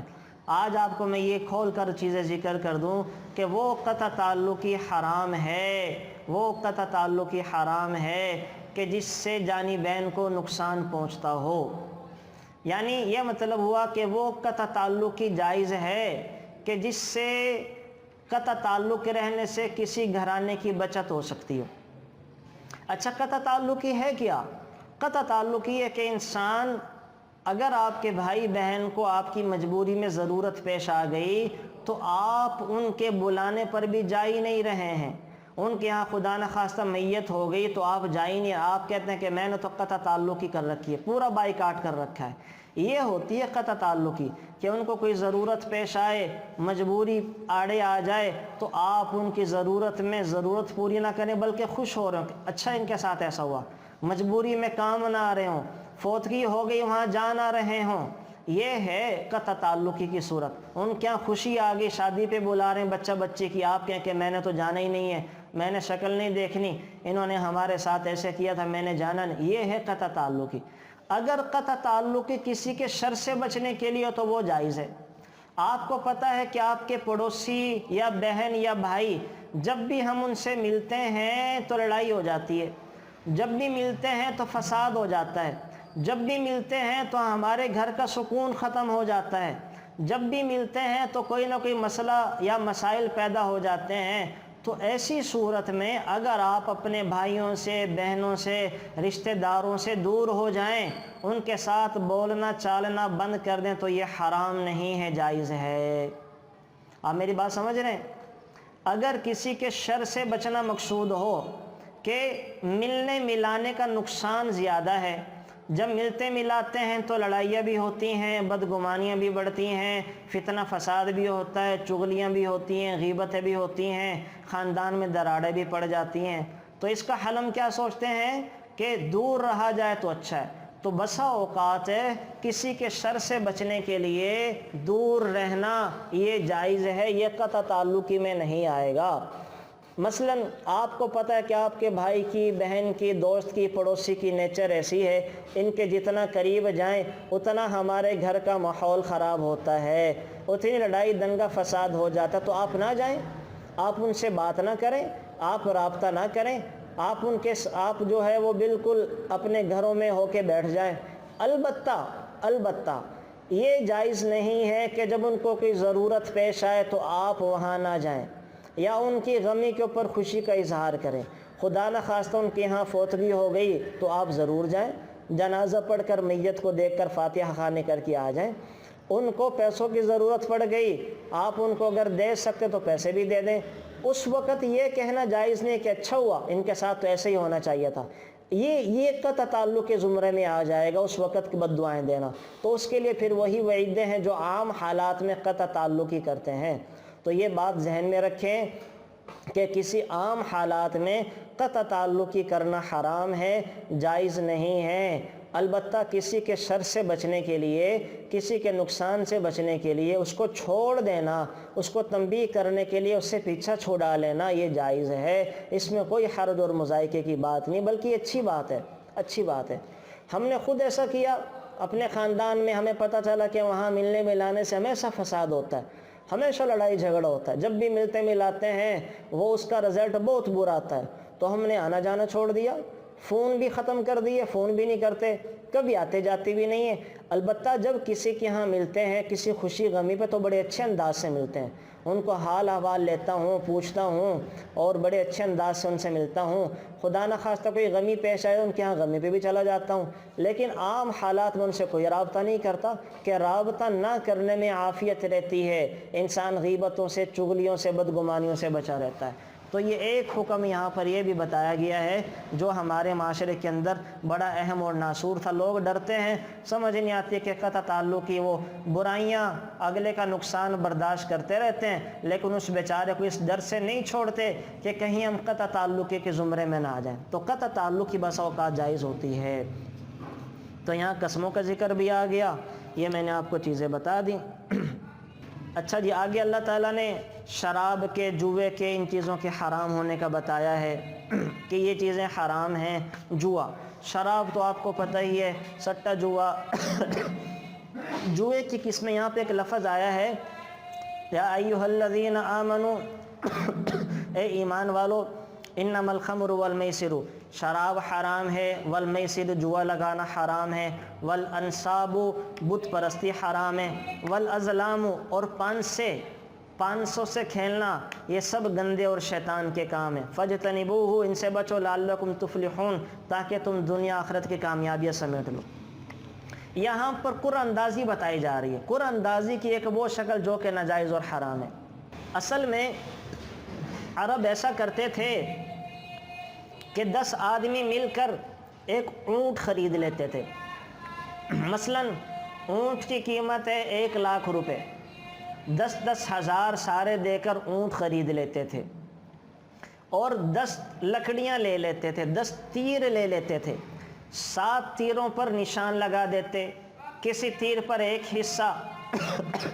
اب کیا کرتے، اس اونٹ کو ذبح کر کے اس کے 10 حصے، 10 ڈھیریاں گوشت کی لگا لیتے تھے، 10 تیر لے آتے تھے، 7 تیروں پر حصوں کے نشان لگا لیتے، ایک تیر پہ آدھا حصہ، مثلا ایک تیر پہ چوتھائی حصہ، ایک تیر پہ 3 حصے، ایک تیر پہ 2 حصے، ایک پہ 1 حصہ، اس طرح 7 تیروں پر نشان لگا لیا کرتے تھے حصوں کے۔ 3 تیروں کو خالی چھوڑ دیتے تھے، پھر کیا کرتے، ان تیروں کو ترکش میں ڈال دیتے اور ایک ایک تیر نام لے کے نکالا کرتے تھے کہ فلانے کے نام پہ۔ اب جو تیر نکل آتا، اگر اس تیر پر آدھا حصہ ہوتا تو وہ آدھی ڈھیری گوشت لے جاتا تھا، اگر وہ تیر نکلتا تھا 3 حصوں والا تو وہ 3 حصے 3 ڈھیریاں لے جاتا تھا، اور جو ہے جس کے تیر سادہ نکلتے تھے وہ سارے گوشت سے محروم ہو جاتا تھا، وہ گویا کہ 10,000 روپے اونٹ کے ذبح کر کے گنوا دیتا تھا۔ تو یہ لاٹری کی اس وقت شکل پائی جاتی تھی، اور شریعت نے کہا یہ حرام ہے، یہ جوا ہے، سٹا ہے، کسی مسلمان کا مال کھا جانا۔ یہ ہمارے ہاں بھی ہوتی ہیں کہ جناب 100 روپے جمع کرے لاٹری نکالتے ہیں، ایک بندے کی نکل آتی ہے، باقی سارے محروم ہو جاتے ہیں، تو یہ حرام ہے۔ یہ اسی طرح آج کل جو بولی والی کمیٹیاں، ہمارے یہاں بہت سارے لوگ یہ بولی والی کمیٹی استعمال کرتے ہیں، یاد رکھیں یہ بولی والی کمیٹی حرام ہے، حرام، جائز نہیں ہے بالکل کسی طور پر، کہ ان میں سے کئیوں کو اپنی اصل رقم جو جمع کرواتے ہیں وہ نہیں مل پاتی، جو پہلے بولی والی کمیٹی لے لیتے ہیں وہ زیادہ پیسے دے کر وہ تھوڑی اماؤنٹ حاصل کر لیتے ہیں۔ تو یاد رکھیں یہ بولی والی کمیٹی جوئے سٹے کی ایک شکل ہے۔ اگر خدا نہ خواستہ ہمارے گھر میں سے کوئی یہ کر رہا ہے تو ہم اس کو سمجھائیں کہ یہ بولی والی کمیٹی جو آج کل چلی ہے جائز نہیں ہے۔ تو اسی طریقے سے جو لاٹریاں آتی ہیں وہ ہم دکاندار کو 10 روپے دیتے ہیں اپنی قسمت آزمائی کے لیے کہ جو نکلے گا، تو وہ بھی جائز نہیں ہے۔ تو لاٹریاں ہو گئی، سٹا، جوا، یہ جتنی شکلیں مارکیٹ میں رائج ہیں یہ جائز نہیں ہیں۔ البتہ قرعہ اندازی کی یہ شکل جائز ہے۔ ایک شکل قرعہ اندازی کی جائز ہے کہ مثلا 4 بکرے آپ لوگوں نے پالے ہیں، عید پر آپ کے گھر میں 4 لوگ ہیں اور اب سمجھ نہیں آ رہی ہے بکرا کس کے نام کریں، کہ کس کا بچہ ضد کر رہا ہے یہ میرا، اماں کہہ رہی ہے میرا۔ اب وہاں آپ قرآن اندازی کر لیں، یہ حضور بھی کرتے تھے۔ آپ علیہ الصلوۃ والسلام کے سفر میں کون سی بیوی میرے ساتھ جائے گی، قرآن اندازی کر لیتے تھے، جس بیوی کا نام آتا تھا اس کو اپنے ساتھ سفر میں لے جاتے تھے، اس سے مسئلہ ختم ہو جاتا ہے۔ تو آپ جو ہیں گھر میں بکروں کی تقسیم کرنا چاہ رہے ہیں تو قرآن ڈال لیں کہ بھئی جس کے نام کا بکرا نکل آیا وہ بکرا اس کا، تو اس میں لڑائی جھگڑا ختم ہو جاتا ہے۔ تو اس طرح جو ہے ایک گھر 4 بھائیوں نے تقسیم کرنا ہے۔ اب سمجھ نہیں آ رہی کون سا کمرہ کس کو دیں، کون سا کس کو دیں۔ اب سب کمروں کی قیمت برابر سرابر کروا کے قرعہ ڈال دیں کہ بھئی جس بھائی کے نام جو قرعہ نکلا اس بھائی کو وہ کمرہ دے دیں گے، گھر کا وہ والا حصہ دے دیں گے۔ تو یہ اس طرح کی قرعہ اندازی جائز ہے۔ ہاں ایسی قرعہ اندازی جس میں کسی کا نقصان ہوتا ہو مالی یا جانی، وہ قرعہ اندازی ناجائز ہے، تو اس کی اجازت نہیں ہے، اس کی اجازت نہیں ہے۔ تو یہاں پر جو شریعت نے قرعہ اندازی کے بارے میں ذکر کر دیا۔ شراب کا پہلے بھی بتایا تھا آپ کو، ایک حدیث مبارکہ اور سنا دیتا ہوں۔ اس کے اندر جو ابن ماجہ کی روایت ہے، آپ علیہ الصلوۃ والسلام نے فرمایا شارب الخمر کعابد الوثن، شراب پینے والا ایسا مجرم ہے جیسا کہ بتوں کی پوجا کرنے والا ہے۔ اسی لیے اللہ تعالیٰ نے یہاں پہ دیکھیں آپ، یہ جو آیت ہے وہ بتوں کی عبادت کے ساتھ اس کو جوڑا ہے۔ اے ایمان والو شراب نہ پیو، جوا نہ کھیلو، اور یہ پانسے نہ پلٹاؤ کہ یہ شیطان کا کام ہے، اس سے بچو، اور آگے جا کے جو ہے اللہ نبی کی اطاعت کرو۔ تو یہاں پر اس آیت کو جوڑا جا رہا ہے، بڑی سخت آیت ہے، شراب کو بت پرستی کے ساتھ جوڑا جا رہا ہے، اور پھر حضور نے فرما بھی دیا کہ شراب پینے والا ایسا ہے جیسے بتوں کی پوجا کرنے والا، یعنی بڑا سخت گناہ ہے۔ اور بعض روایات میں آتا ہے شارب الخمر کعابد اللات والعزیٰ، شراب پینے والا ایسا ہے جیسا لات اور عزیٰ نامی بتوں کی پرستش کرنے والا ہے۔ تو بڑا سخت قسم کا گناہ بتایا جا رہا ہے، اور بڑی سخت سزا جو ہے وہ اس کے اوپر سنائی جا رہی ہے۔ تو اللہ تعالیٰ سے دعا بھی کیا کریں کہ اللہ تعالیٰ ہماری آپ کی نسلوں کی ان سارے برے اعمال سے حفاظت فرمائے گی۔ آگے چل کر اللہ تعالیٰ جو ہیں وہ تقلید آبا کے بارے میں بتا رہے ہیں۔ یہ بڑا جرم ہے جو ہمارے ہاں بھی چلتا آ رہا ہے۔ وَإِذَا قِيلَ لَهُمْ تَعَالَوْا إِلَى مَا أَنزَلَ اللَّهُ وَإِلَى الرَّسُولِ، جب کہا جاتا لوگوں کو آؤ اللہ اور رسول کی طرف، ان کی بات مان لو، قالوا حسبنا ما وجدنا علیہ آباءنا، تو کہتے تھے ہم کو تو ہمارے باپ داداؤں کا دین کافی ہے، ہم کو تو ہمارے باپ داداؤں کا دین کافی ہے۔ تو یہ ایک بہت بڑا مرض ہے، یہ وہ شیطانی استدلال ہے جس نے لاکھوں انسانوں کو معمولی سمجھ بوجھ اور علم و ہنر رکھنے کے باوجود گمراہ کر دیا۔ ہمارے خاندان ہیں، ہم اپنی خاندانی روایات کو نہیں چھوڑتے، ہم کہتے ہیں ہمارے باپ دادا کرتے آ رہے ہیں، کیسے چھوڑ دیں؟ خوشی کے موقع پر ہمارا تو دستور خاندانی روایت چلی آ رہی، ہم کیسے چھوڑ دیں؟ غمی میں ہمارے باپ دادا ایسا کرتے آ رہے، ہم یہ کیسے چھوڑ دیں؟ تو ہم یہ کیا ہے؟ تقلید آبا، یہ کافروں کا شیوا ہے، کافروں کا شیوا۔ مسلمان تو آبا و اجداد کی تقلید کے مقابلے میں اللہ اور نبی کی تقلید کرتا ہے۔ اس کے سامنے جب اللہ نبی کا حکم آ جائے وہ ہر کسی بات کو چھوڑ دیتا ہے، اللہ نبی کی بات کو اپناتا ہے۔ تو یہاں پر جو ہے یہ چیز ذہن میں رکھنے کی ہے، یہ کافر کہا کرتے تھے جب رسول اللہ صلی اللہ علیہ وسلم ان کو کوئی بات فرمایا کرتے تو وہ کہا کرتے تھے کہ نہیں، ہمیں تو بس اپنے باپ داداؤں کی اتباع کافی ہے، ہمارے جو باپ داداؤں نے کیا ہمیں وہ کافی، ہمیں کسی کی ماننے اور سننے کی ضرورت نہیں۔ یہی وجہ ہے کہ آپ علیہ الصلوۃ والسلام نے جب ابو طالب سے کہا کہ ایمان قبول کر لو، مسلمان ہو جاؤ، تو ابو طالب نے کیا کہا تھا کہ میں نہیں کرتا، لوگ کیا کہیں گے کہ بھتیجے کا ایمان قبول کر لیا موت کے خوف سے؟ تو میں نے تو اپنے باپ داداؤں کو انہی حالت پہ انہی چیزوں پہ دیکھا ہے، میں یہ ایمان نہیں چھوڑ سکتا، میں ایمان لانا نہیں چھوڑ سکتا۔ تو بہرحال یہ ایک بڑی خطرناک چیز ہے، اور ان چیزوں سے جو ہے وہ بچنا چاہیے۔ ہمیں دیکھنا چاہیے، آپ آئندہ سے غور کریں کہ ہمارے خوشی غمی کے اوپر یہ جو روایات چلتی آتی ہیں، یہ جو رسمیں جاری ہیں، آیا کہ اسلام کا ان سے کوئی تعلق ہے کہ نہیں ہے؟ تحقیق کریں، تحقیق کریں، علماء سے پوچھیں۔ تحقیق کرنے کے بعد اگر وہ روایت صرف اور صرف ہندوؤں کی چلتی آ رہی ہے، باپ داداؤں کی رسم ہے اور اسلام میں اس کا کوئی ثبوت نہیں ہے، اس کو چھوڑ دیں، اس کو چھوڑ دیں، اس کو یہ کہہ کر چھوڑ دیں جو حضرت حذیفہ نے کہا تھا کہ میں آپ علیہ الصلاۃ والسلام کی مبارک سنتوں کو ان احمقوں کی وجہ سے چھوڑ دوں۔ وہ پتہ ہے نا، جب رستم کے دربار میں حضرت حذیفہ کے ہاتھ سے نوالا گرا تو انہوں نے نوالا اٹھا کے جھاڑ کے کھانا چاہا، تو ساتھ والے نے ہاتھ پکڑ لیا اور کہنے لگا کیا کر رہے ہو، بادشاہ کا دربار ہے، زمین سے اٹھا کر چیزیں کھا رہے ہو، بادشاہ کیا کہے گا کہ ان کے پاس کھانے پینے کو نہیں ہے؟ تو کیا فرمایا تھا، اَأَتْرُكُ سُنَّةَ حَبِيبِ لِهَذِهِ الْحُمَقَاءِ، ان احمقوں کی وجہ سے میں اپنے نبی کے طریقوں کو چھوڑ دوں؟ ایسا نہیں ہو سکتا۔ تو ہم بھی یہ کہا کریں کہ ہمیں تو آپ علیہ الصلاۃ والسلام کے طریقوں کو اپنانا ہے، ہمارے باپ داداؤں کے طریقے اگر غلط تھے ہمیں ان کو چھوڑ دینا پڑے گا۔ تو آئندہ غمی کا موقع خدا نہ خواستہ ہے تو اس پر دیکھیں ہم کیسے سے روایات رسم کرتے ہیں، خوشی کا موقع آیا تو اس پر دیکھیں ہم یہ جو خوشی منا رہے ہیں آیا کہ یہ سنت کے مطابق ہے کہ نہیں ہے، سنت کے مطابق ہے تو اللہ کا شکر ادا کریں، اور اگر باپ داداؤں کی تقلید کے اندر یہ کرتے آ رہے ہیں اور وہ سنت کے خلاف ہے اس کو چھوڑنے کی فکر کے اندر لگ جائیں، ورنہ اللہ تعالیٰ کی ناراضگی کو مول لینے والی بات ہے۔ تو یہاں پر اللہ تعالیٰ تقلید آبا کو چھوڑنے والی باتیں کر رہے ہیں۔ کافروں کا یہی تو مسئلہ تھا، وہ یہی کہا کرتے تھے کہ ہم نے اپنے باپ داداؤں کو اسی طرح دیکھا ہے، ہم یہ کیسے چھوڑ دیں، ہمارے باپ دادا اسی طرح کرتے آ رہے ہیں، ہم یہ کیسے چھوڑ دیں، یہ ساری چیزیں وہ کہا کرتے تھے۔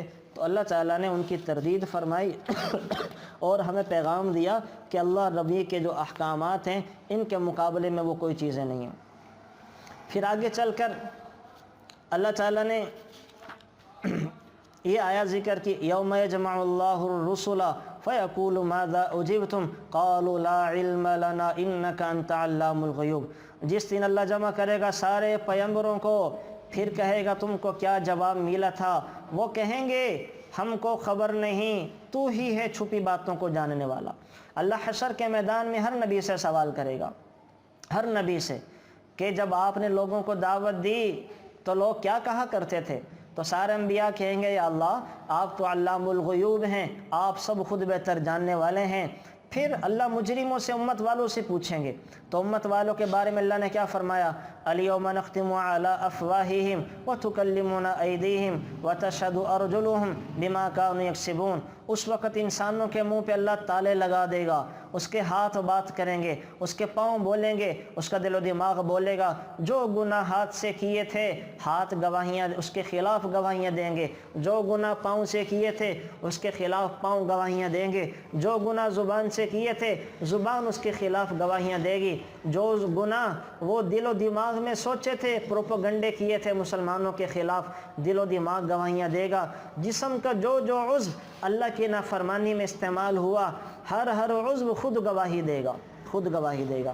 تو یہ بڑا خطرناک مرحلہ ہے جب ہر نبی نفسی نفسی کر رہا ہوگا اور اللہ تعالیٰ 5 سوال کرے گا، ان 5 سوالوں کا جواب دیے بغیر وہ بڑے خطرے کی بات ہے۔ وہ کیا ہوں گے؟ آپ علیہ الصلاۃ والسلام نے فرمایا کسی آدمی کے قدم حشر کے میدان میں اس وقت تک آگے نہ سرک سکیں گے جب تک 5 سوالوں کے جواب نہ دے دے۔ ایک یہ کہ اس نے اپنی عمر کی طویل و کثیر دن رات کس کام میں خرچ کیے، عمر کے بارے میں بتانا پڑے گا۔ جوانی کے بعد 24 گھنٹے اللہ کو بتانے پڑیں گے، میں نے فلاں فلاں لمحہ سیکنڈ کس طرح گزارا، تیری فرما برداری میں گزارا، تیری نافرمانی میں گزارا، یہ ہمیں اللہ کو جواب دینا پڑے گا، بتانا پڑے گا۔ جب تک نہیں بتائیں گے اس وقت تک پاؤں حشر کے میدان سے نہیں ہل پائیں گے، اور اللہ حشر کے میدان کی زمین کو تانبے کا بنا دے گا، سورج انتہائی قریب 1 میل کی مسافت پر آ جائے گا، انسان اپنے گناہوں کی بقدر پسینے میں ڈوبا ہوگا۔ تو پہلا سوال یہ کیا جائے گا جو پیپر میں آئے گا کہ اپنی عمر کے دن رات کہاں پہ گزارے، دوسرا جوانی کا وقت کہاں پہ گزارا، یہ اسی میں سے سوال کا حصہ ہے، دن رات کہاں گزارے، لیکن بطور خاص جوانی کا پوچھا جائے گا، اس لیے کہ عام طور پر انسان جوانی میں غفلت کرتا ہے، بڑھاپے میں جا کے جب لڑنے جھگڑنے کا بس نہیں چلتا، جب زبان ساتھ نہیں دیتی، جب طاقت ساتھ نہیں دیتی، جب قوت ساتھ نہیں دیتی، دوست یار ساتھ چھوڑ جاتے ہیں تو ہم مسلوں کو سنبھال لیتے ہیں۔ یہ بھی اچھی بات ہے، میں یہ نہیں کہہ رہا کہ یہ نہیں کرنا چاہیے۔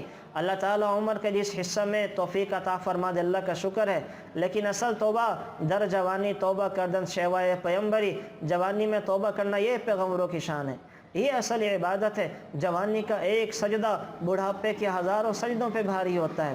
جوان کے بارے میں اللہ اپنے عرش کا سایہ عطا فرمائے، وہ جوان لڑکا لڑکی جس نے اللہ کی اطاعت میں زندگی گزاری، اللہ کی فرما برداری میں اپنی جوانی کو گزارا، جب سب لوگ نفسا نفسی کے عالم میں ہوں گے، اللہ ایسے جوانوں کو اپنے عرش کا سایہ نصیب فرمائیں گے، عرش کا سایہ نصیب فرمائیں گے، تو بڑی سعادت کی بات ہے۔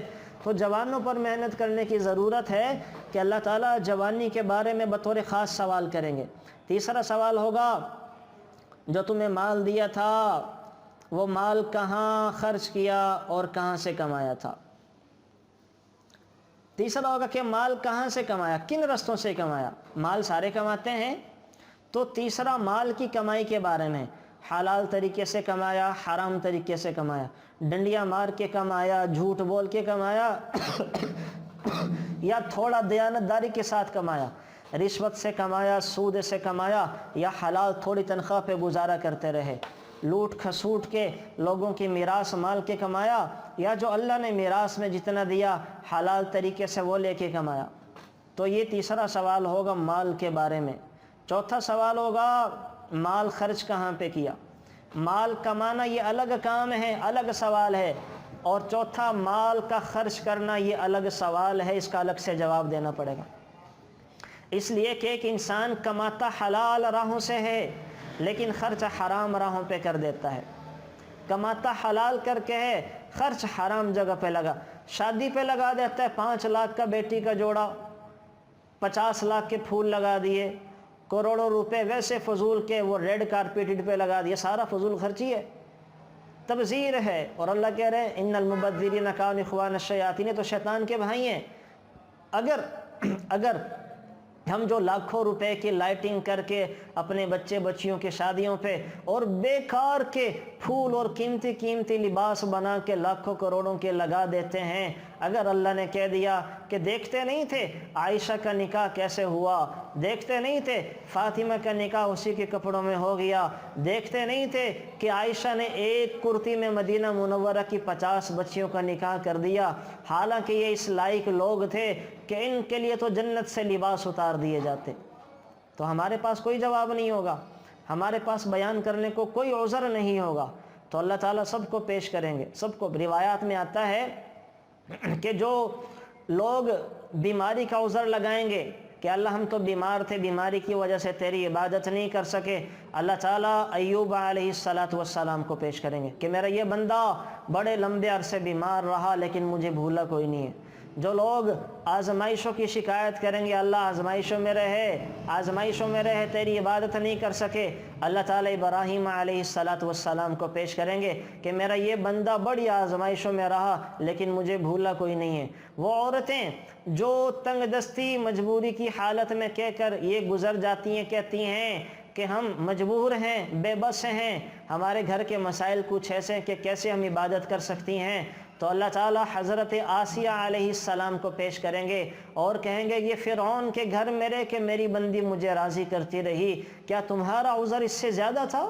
یہ تو کافر کے گھر میں رہ کے مجھے راضی کرتی رہی اور تم تو مسلمان کے ہاں پیدا ہوئے، مسلمان گھرانہ تھا، تمہاری آزمائش تکلیفیں اس سے کم ہی ہوں گی، تو کسی کا کوئی عذر قبول نہیں کیا جائے گا۔ اللہ مریم علیہ السلام کو پیش کر دیں گے بے حیا والی اور بے حیا عورتوں کے سامنے، تو سارے نبیوں کو پیش کیا جائے گا، جو عذر کرے گا اللہ کسی کا کوئی عذر قبول نہیں فرمائیں گے، اللہ تعالیٰ وہ سامنے کر دیں گے، کبھی حضرت فاطمہ کو، کبھی حضرت عائشہ کو، کبھی رسول اللہ صلی اللہ علیہ وسلم کو، تو ان ہستیوں کو سامنے کر کے انسان کے سارے عذروں کو توڑ دیا جائے گا۔ اسی وجہ سے رسول اللہ صلی اللہ علیہ وسلم فرمایا کرتے تھے اگر تم پر دنیا میں غم آئیں تو اپنے غموں میں مجھے یاد کر لیا کرو، اپنے غموں میں مجھے یاد کر لیا کرو، تمہیں اپنے غم ہلکے نظر آئیں گے۔ میرے غم کیا تھے؟ مجھے دیس نکالا دیا گیا، میں جس شہر میں پیدا ہوا جہاں پر امین ٹھہرایا گیا انہی لوگوں نے مجھے نکال دیا، ہجرت میں مجبور کر دیا، میرے اپنوں نے میرے ساتھ جنگیں لڑی ہیں، میرے اپنوں نے مجھے قتل کرنے کی کوششیں کی ہیں، میرے اپنے میرے دشمن ہو گئے ہیں، اور میں نے اپنے ہاتھوں سے اپنے 6 بچوں کو قبر میں اتارا ہے، 3 بیٹیوں کو اور 3 بیٹوں کو۔ تو حضور کا غم تو بہت ہی زیادہ تھا، بہت ہی زیادہ تھا۔ تو حضور فرما رہے ہیں اگر تم پر کوئی آزمائش یا غم آیا کریں، میرے غموں کو یاد کر لیا کرو، تمہیں اپنے غم ہلکے نظر آئیں گے، تمہیں اپنے غم ہلکے نظر آئیں گے۔ تو یہ چوتھا سوال، مال کہاں خرچ کیا؟ تو مال کو خرچ کرنا بڑا اہم ہے کہ جائز جگہوں پہ خرچ کریں۔ اور میں نے آپ کو سنایا تھا نا حضرت عثمان والا واقعہ، کہ جب رسول اللہ صلی اللہ علیہ وسلم نے ایک صحابی سے کہا جو مانگنے آئے تھے، جاؤ عثمان کے پاس چلے جاؤ، وہ تمہیں کچھ نہ کچھ دے دیں گے۔ وہ صحابی جب عثمان کے پاس آئے رضی اللہ تعالیٰ عنہ، تو دیکھا بیوی کے ساتھ لڑ رہے ہیں اس بات پر کہ بندی اللہ کی، تم نے رات چراغ کی بتی زیادہ کیوں کر دی؟ وہ تیل زیادہ پی گئی، اللہ کو کیا حساب دیں گے، تیل زیادہ پی گئی۔ اب وہ صحابی جو مانگنے آئے تھے واپس مڑ گئے۔ حضرت عثمان گھر سے باہر نکلے، دیکھا کوئی بندہ میری گلی سے جا رہا ہے، بلایا، کیوں واپس جا رہے ہو، کون ہو؟ کہ اللہ کے نبی نے آپ کے پاس بھیجا تھا، لیکن آپ تو چراغ کی بتی بڑھ جانے پہ بیوی سے لڑ رہے ہیں، مجھے کیا دیں گے، اس وجہ سے واپس ہو گیا۔ کہا اچھا ٹھہرو۔ اندر گئے، اشرفیوں کی بھری تھیلی لا کے دے دی جو ساری زندگی کے لیے کافی تھی اس کے۔ وہ حیران اتنی بڑی سخاوت دے کر، کہ یہ کیا ماجرا، بیوی کے ساتھ تو چراغ کی بتی کے بڑھ جانے پہ لڑ رہے ہیں اور مجھے اتنا سارا پیسہ دے دیا۔ کا بات یہ ہے کہ جو بیوی کے ساتھ لڑ رہا تھا وہ حشر کے میدان میں نے اللہ کو حساب دینا ہے۔ اللہ پوچھیں گے میرے مال کو کہاں خرچ کیا؟ جب اللہ کو بتایا جائے گا کہ وہ اپنی غفلت کی وجہ سے بتی اور تیل زیادہ خرچ ہوگا، تو میرے پاس کوئی جواب نہیں ہے۔ تو جہاں اور جو میں نے تمہیں مال دیا ہے وہ میں نے اللہ سے حساب لینا ہے، اللہ سے ایک کے بدلے میں 700 کروڑ لوں گا۔ اور جب اللہ کو حساب دیا جاتا ہے تو اسی طرح بخل سے کام لیا جاتا ہے، اور جب اللہ سے حساب لیا جاتا ہے تو اسی طرح سخاوت کی جاتی ہے۔ تو یہ وہ لوگ تھے۔ تو یہ چوتھا، مال خرچ بڑی احتیاط کے ساتھ کریں، اپنے مال کو اولاد کی تربیت پہ لگائیں، اپنے مال کو مٹی گارے پہ نہ لگائیں، اپنے مال کو شادی بیاہ پہ نہ لگائیں۔ یقین جانیں جو آپ شادی بیاہ پہ لگاتے ہیں نا، میری آپ لوگوں کے نصیحت ہے، آپ جو فضول رسمیں، فضول منہ دکھائی کی رسمیں اور جناب زیب و زینت پر خواہ مخواہ لاکھوں لگا دیتے ہیں، کپڑوں پہ، میک اپ پہ خواہ مخواہ برانڈ کا میک اپ ہو جائے لاکھوں لگا دیتے ہیں خواہ مخواہ، تو یہ پیسہ اپنی بچی کو عمرے کا ٹکٹ کروا کے دے دیا کریں۔ یقین جانیں وہ جب اپنے پہلی شادی کے دوسرے تیسرے دن وہ اس پیسے سے عمرے پہ جائیں گے تو اللہ کتنا راضی ہوں گے، اللہ کتنا خوش ہوں گے۔ یہ کرتے ہیں ملیشیا والے، چیچنیا کے مسلمان، یہ اپنے 9 بیاہتے جوڑے کو سب سے پہلے عمرے کی ادائیگی کے لیے بھیجتے ہیں۔ تو ہم بھی اگر یہ رواج، یہ روایت اپنانا شروع کر دیں، جو کہ بڑی اچھی ہے، کہ وہ پیسہ جو ان کی ہم نے فضول خرچیوں پہ لگانا تھا، اس پیسے سے بیٹی اور داماد کو عمرے کا ٹکٹ لے کے دے دیں، تو اللہ کو راضی کرنے وہاں جائیں، وہاں سے ان کی شادی کی ابتدا ہو تو کتنی خوش قسمتی ہوگی۔ اللہ جب ایسی نتیجے میں اولاد دے گا تو کتنی فرما بردار اور نیک ہوگی۔ تو بہرحال یہ کرنے کے کام ہیں، یہ کرنے کے کام ہے، مال کو جائز جگہوں پہ خرچ کریں۔ انشاءاللہ مال خرچ کرنے کی بڑی تفصیل ہے، وہ جب الگ سے ہم مال کے حوالے سے بات کریں گے میں پھر ذکر کروں گا۔ اور 5واں یہ ہے کہ اپنے علم کے اوپر کیا عمل کیا، 5واں اس کے بارے میں سوال کیا جائے گا، علم کے بارے میں۔ تو بہرحال یہ یہاں تک بات ہو گئی۔ اب میں آپ کو موٹا موٹا سے اس کا جو ہے وہ سورۃ المائدہ کا جو تھا خلاصہ وہ ذکر کر دوں کہ اللہ تعالیٰ نے یہاں پر وہ قسموں کا ذکر کر دیا، اعتدال کا ذکر کر دیا، اور مشرکین کے جو حرام کردہ جانور تھے ان کا ذکر کر دیا۔ قیامت کا منظر آ گیا کہ قیامت میں اللہ تعالیٰ کیسے انبیاء کو جمع فرمائیں گے اور کیسے جو وہ سوال ہوگا، اور انسان سے کیسے کیسے 5 سوال ہوں گے۔ آگے سورۃ الانعام، سورۃ الانعام یہ بھی جو ہے وہ یہ مکی صورت ہے، اور اس میں اللہ تعالیٰ نے مشرکین کے، اس میں انعام بولتے ہیں چوپاہوں کو، جانوروں کو، چونکہ اس صورت میں چوپاہوں کا ذکر ہے، جانوروں کا ذکر ہے، تو اس وجہ سے اس کا نام سورۃ الانعام رکھ دیا گیا۔ اس صورت کی ایک بہت بڑی خصوصیت یہ کہ اس میں مشرکین کے غلط عقائد کی تردید کی گئی ہے، اور 2 طریقوں سے ان کو سمجھایا گیا، تقریر کر کے بھی، تلقین کر کے بھی۔ تقریر کا مطلب یہ ہے کہ اللہ تعالیٰ کی توحید اور قدرت کے دلائل ایسے اچھے انداز میں پیش کیے گئے کہ ان کا انکار انسان کے لیے ممکن نہیں ہے۔ اللہ پوچھتے ہیں بھئی بتاؤ اس زمین آسمان کا بنانے والا کون ہے؟ سب کہتے تھے مجھے اللہ ہیں۔ بندوں پر کس کا غلبہ ہے؟ سب کہتے تھے اللہ کا ہے۔ ظاہر باطن کا علم کس کے پاس ہے؟ سب کہتے تھے اللہ کے پاس ہے، لیکن مانتے نہیں تھے۔ تو اس طرح سے اللہ تعالیٰ وہ ان کو تنبیہ کر رہے ہیں، پھر تلقین بھی دے رہے ہیں، تلقین کر رہے ہیں کہ اے میرے نبی آپ ان سے سوال کیجئے کہ آسمانوں اور زمینوں میں جو کچھ ہے کس کا ہے؟ تو مشرکین کہتے تھے اللہ کا ہے۔ تو مختلف طرح سے سوالات بتائے گئے ہیں۔ پھر جو ہے اللہ تعالیٰ کی صفات پر بات کی گئی ہے، کافر اور ایمان والوں میں فرق بتایا گیا ہے، وہ فرق میں آپ کو آخر میں ذکر کر دیتا ہوں۔ اس سے پہلے سورۃ الانعام کے حوالے سے جو چیزیں ہیں وہ ایک دو بات ذکر کر کے بس بات ختم کرتے ہیں۔ آپ کی برکت سے اللہ تعالیٰ نے سارا ہی پڑھوا دیا۔ میری طبیعت ٹھیک نہیں تھی، بڑی مشکل سے وہ بولا جا رہا تھا، لیکن الحمدللہ اللہ تعالیٰ نے، یہ تو وقت کا پتہ بھی نہیں چلا، میں نے بھی دیکھا ہے ساری ہی اہم باتیں کروا دی ہیں۔ تو اللہ کا شکر ہے اس نعمت کے اوپر۔ یہاں پر سورہ انعام میں جا کے اللہ تعالیٰ ایک بڑی اہم بات بتا رہے ہیں کہ وَإِذَا رَأَيْتَ الَّذِينَ يَخُوضُونَ فِي آيَاتِنَا فَأَعْرِضْ عَنْهُمْ، اے میرے نبی جب تم ان کافروں کو دیکھیں، مشرکین کو، کہ اللہ کے بارے میں جھگڑتے ہیں، تو آپ ان سے اعراض کر لیجئے، آپ ان سے اعراض کر لیجئے۔ تو باطل اور غلط لوگوں کی مجلسوں سے بچنے کا حکم ہے۔ غلط لوگوں کی مجلس میں بیٹھنے کی اجازت نہیں دی شریعت نے، یعنی جہاں پر بدگمانیاں، برائیاں، پروپیگنڈے، ٹھٹھا مذاق کیا جا رہا ہو، ایسی مجلسوں کے اندر بیٹھنے کی اجازت نہیں ہے۔ اس کی مختلف صورتیں ہو سکتی ہیں، یہ آپ کے ساتھ بھی ہمارے ساتھ ہی پیش آتا ہے۔ میں نے عرض کیا کہ اگر کسی جگہ پہ غلط محفل، غلط مجلس لگی ہو تو وہاں بیٹھنے کی اجازت نہیں ہے، وہاں جانا جائز نہیں ہے۔ اب اس کی مختلف صورتیں ہیں۔ آپ کو پتہ چل گیا کہ آپ جس شادی میں جا رہے ہیں وہاں پہ ہلہ گلہ ہوگا، شراب نوشی ہوگی، ڈانس گانا ہوگا، تو اگر آپ کو پتہ ہے تو وہاں پر جانا جائز نہیں ہے۔ کسی بہانے سے وہاں جانے سے بچ جائیں، کسی بہانے سے وہاں جانے سے بچ جائیں۔ لیکن اگر آپ کے جانے سے فائدہ ہوتا ہے، تنبیہ ہوتی ہے، ان کو سمجھانے کا موقع ملتا ہے، تو جانے میں کوئی حرج نہیں ہے۔ میرے ایک شاگرد تھا لمس کا پڑا ہوا، اس کی سسٹر کی شادی ہے، وہ ایک محکمے سے ڈائریکٹر ریٹائر ہوئے ہیں، تو بچہ دیندار بن گیا، گھر کا سارا ماحول وہ یورپین تھا۔ اب عجیب شادی تھی، میں وہاں گیا، میں نے تلاوت کی، بیان کیا، بیان کے بعد وہاں قوالی والے آ گئے، قوالیاں کی گئیں، قوالی کے بعد ڈانسر آ گئے، ناچ گانا کیا گیا۔ تو میں تو پھر وہاں سے وہ جب میں نے دیکھا کہ میرے بیان کے بعد قوالی شروع ہو گئی، تو وہ چونکہ ماشاءاللہ خاندانی لوگ تھے، مجھے اپنے گھر لے گئے، ساتھ ہی گھر تھا، پارک میں انہوں نے اہتمام کیا ہوا تھا، تو میں وہاں بیٹھا نہیں، اٹھ کے آ گیا، ان کے گھر بیٹھنے کا موقع تھا۔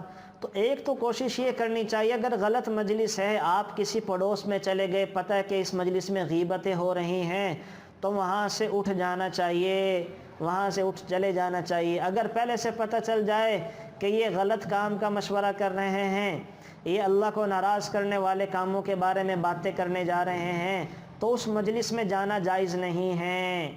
نمبر 2، اگر آپ بے دہانی میں اس مجلس میں چلے گئے جہاں حرام کام ہو رہے ہیں، اللہ نبی کو ناراض کرنے والی باتیں ہو رہی ہیں، اگر ایسا ہو جاتا ہے تو اگر تو آپ وہاں سے اٹھ سکتے ہیں تو اٹھنا ضروری ہے، یعنی آپ کو اتنی طاقت، اختیار، کنٹرول حاصل ہے کہ اگر آپ وہاں سے اٹھ کے چلے جاتے ہیں اور آپ کے اٹھنے سے کوئی فساد نہیں پھیلے گا، ناراضگیاں نہیں بڑھیں گی، طریقے سلیقے سے چلے جاتے ہیں، تو وہاں سے اٹھ جانا چاہیے۔ میں الحمدللہ خود کئی دفعہ ایسا کرتا ہوں، ایسی مجلس میں چلے گئے کہ وہاں پہ جا کے گانا وانا ہو رہا ہے، تو فون کے بہانے باہر آ جاتے ہیں، یا اپنے دوستوں سے وہاں کہتے ہیں کہ جی بڑی ایمرجنسی ہو گئی۔ ظاہر ہے باہر نکلنے سے بڑی گناہ سے بچنا، یہ اس سے بڑی ایمرجنسی کیا ہو سکتی ہے، تو یہ عذر کر کے باہر نکل آتے ہیں۔ تو اگر تو ہمیں پتہ چلے کہ ہمارے جانے سے کوئی فتنہ فساد نہیں ہوگا تو وہاں سے چلے جانا چاہیے، اور اگر ہم وہاں سے نہیں اٹھ سکتے، ہمیں پتہ ہے کہ اٹھنے میں نقصان زیادہ ہے، اٹھنے میں خطرہ ہے، دوریاں بڑھ سکتی ہیں، ناراضگیاں پیدا ہو سکتی ہیں، اور ہمارے سمجھانے کا ان پر کوئی فائدہ نہیں ہوگا، تو پھر وہیں بیٹھے رہیں، لیکن اس گناہ کے کام سے لذت حاصل نہ کریں، بلکہ کسی اور کام میں مشغول ہو جائیں۔ آپ نے دیکھا کہ یہاں پہ ڈانس چل رہا ہے، گانا بجانا ہو رہا ہے، اٹھ بھی نہیں سکتے، یہ مجلس گلے کی ہڈی بن گئی، نہ اگل سکتے نہ نگل سکتے ہیں، تو آپ وہاں گانا سننے میں نہ لگ جائیں بلکہ موبائل میں لگے رہیں، موبائل میں کوئی اور چیز دیکھتے رہیں، کوئی اور خیر کا کام موبائل میں کرتے رہیں، اپنے کانوں میں ہینڈ فری لگا کے وہ کوئی اور چیز سنتے رہیں جو کہ جائز ہو۔ تو اگر تو آپ مجلس سے اٹھ نہیں سکتے تو اس مجلس میں توبہ استغفار کے ساتھ بیٹھے رہیں، لیکن اپنے کسی اور کام کے اندر مشغول ہو جائیں۔ یہاں پر اللہ تعالی ہمیں یہ حکم عطا کر رہے ہیں۔ تو بہرحال یہ جو ہے وہ ساری چیزوں کا ذکر اللہ تعالیٰ نے کر دیا، اور آخر میں اللہ تعالیٰ فرماتے ہیں کہ ایک ایمان والا تو قدرت کی نظاروں میں غور کر کر اللہ کا ایمان اور بڑھ جاتا ہے، وہ قدرت میں رنگ اور خوشبوؤں کو دیکھتا ہے، چھوٹے بڑوں کو دیکھتا ہے، کھٹے میٹھے کو دیکھتا ہے، ایک ہی مالٹا ہے، ایک ہی درخت کا ہے، ایک کا ذائقہ کھٹا ایک کا میٹھا، تو اس کا اللہ کی ذات پر یقین بڑھتا جاتا ہے۔ وہ نمکین کڑوے پانیوں کو ایک ہی جگہ چلتے دیکھتا ہے، اس کا اللہ کی ذات پر یقین بڑھتا جاتا ہے۔ تو جبکہ کافر جو ہے وہ یہ ساری چیزیں دیکھتا ہے تو اس کے کان پر جو نہیں رینگتی، وہ اللہ کی قدرت کو دیکھ کر بھی ایمان لے کر نہیں آتا۔ یہ آخری پارے کے 7ویں پارے کے آخر میں چیزیں ذکر کی گئیں۔ تو یہ باتیں ہیں آج کے اس کے اندر جو پارے کے اندر اہم تھی۔ اللہ تعالی ہمیں ان باتوں پر عمل کی توفیق عطا فرمائے۔ ایک سوال یہ آیا ہوا تھا کہ آپ نے کہا تھا کہ گناہ سے نفرت ہونی چاہیے، گناہ گار سے نفرت نہیں ہونی چاہیے، جبکہ آج کے سبق میں گزرا کہ علماء بنی اسرائیل گناہ گاروں کے ساتھ اٹھتے بیٹھتے تھے، اللہ نے ان کے دلوں کو ان کے ساتھ کر دیا۔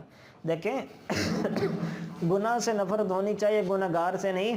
یہ جو بنی اسرائیل کے جو علماء تھے نا، یہ ان گناہ گاروں کے ساتھ بیٹھنے کی وجہ سے پکڑ نہیں ہوئی، ان کی ہوئی کہ یہ ان گناہ گاروں کے ساتھ بیٹھ کر ان کے گناہوں کو غلط نہ سمجھتے تھے۔ ان کے ساتھ جب بار بار منع کیا، شروع میں منع کرتے تھے کہ باز آ جاؤ، یہ غلط کام چھوڑ دو، تو وہ نہیں چھوڑتے تھے۔ یہ پھر بنی اسرائیل کے لوگوں کے ساتھ ان کی مجلسوں میں بیٹھتے، انہی کے ساتھ ان کے جیسے ہو جاتے تھے، جیسا ہم کہتے ہیں جیسا دیس ویسا بھیس۔ تو اس وجہ سے اللہ تعالیٰ نے بعضوں کے دلوں کو بعضوں کے ساتھ ملا دیا۔ ورنہ دیکھیں رسول اللہ صلی اللہ علیہ وسلم بھی تو گناہ گاروں کے پاس جایا کرتے تھے نا، کافروں کی مجلس میں، مشرکوں کی مجلس میں بیٹھے رہا کرتے تھے، لیکن ان کی مجلسوں میں جا کر ان سے متاثر نہیں ہوتے تھے بلکہ ان کو متاثر کرنے کی کوشش کرتے تھے۔ تو علماء بنی اسرائیل نے یہ کیا، یہ غلط لوگوں کی مجلسوں میں شروع میں تو سمجھاتے، بعد میں ان کے ساتھ بیٹھ کر انہی جیسے ہونا شروع ہو گئے، اپنے دین کا بھی سودا کیا، ضمیر کا بھی سودا کیا، ایمان کا بھی سودا کیا، ان کی باتوں کو، غلط باتوں کو صحیح ثابت کرنے کے لیے تورات انجیل سے دلائل بھی دیتے تھے۔ تو اس وجہ سے اللہ نے بعضوں کے دلوں کو بعضوں کے ساتھ کر دیا۔ میرا خیال ہے بات سمجھ میں آ گئی ہوگی۔ تو دونوں باتوں میں کوئی تضاد نہیں ہے، تو گنہ گاروں کے ساتھ بیٹھنے میں کوئی حرج نہیں ہے، ہاں ان کے ساتھ بیٹھ کر ویسا ہو جانے میں حرج اور مذائقہ ہے، اس میں نقصان ہے، اور یہ کیا کرتے تھے یہ بنی اسرائیل کے علماء۔ چلو جی کوئی بات ہے تو بتا دیں ورنہ پھر دعا کرتے ہیں۔ Thanks for watching. Please subscribe, like, share Mufti Sufyan.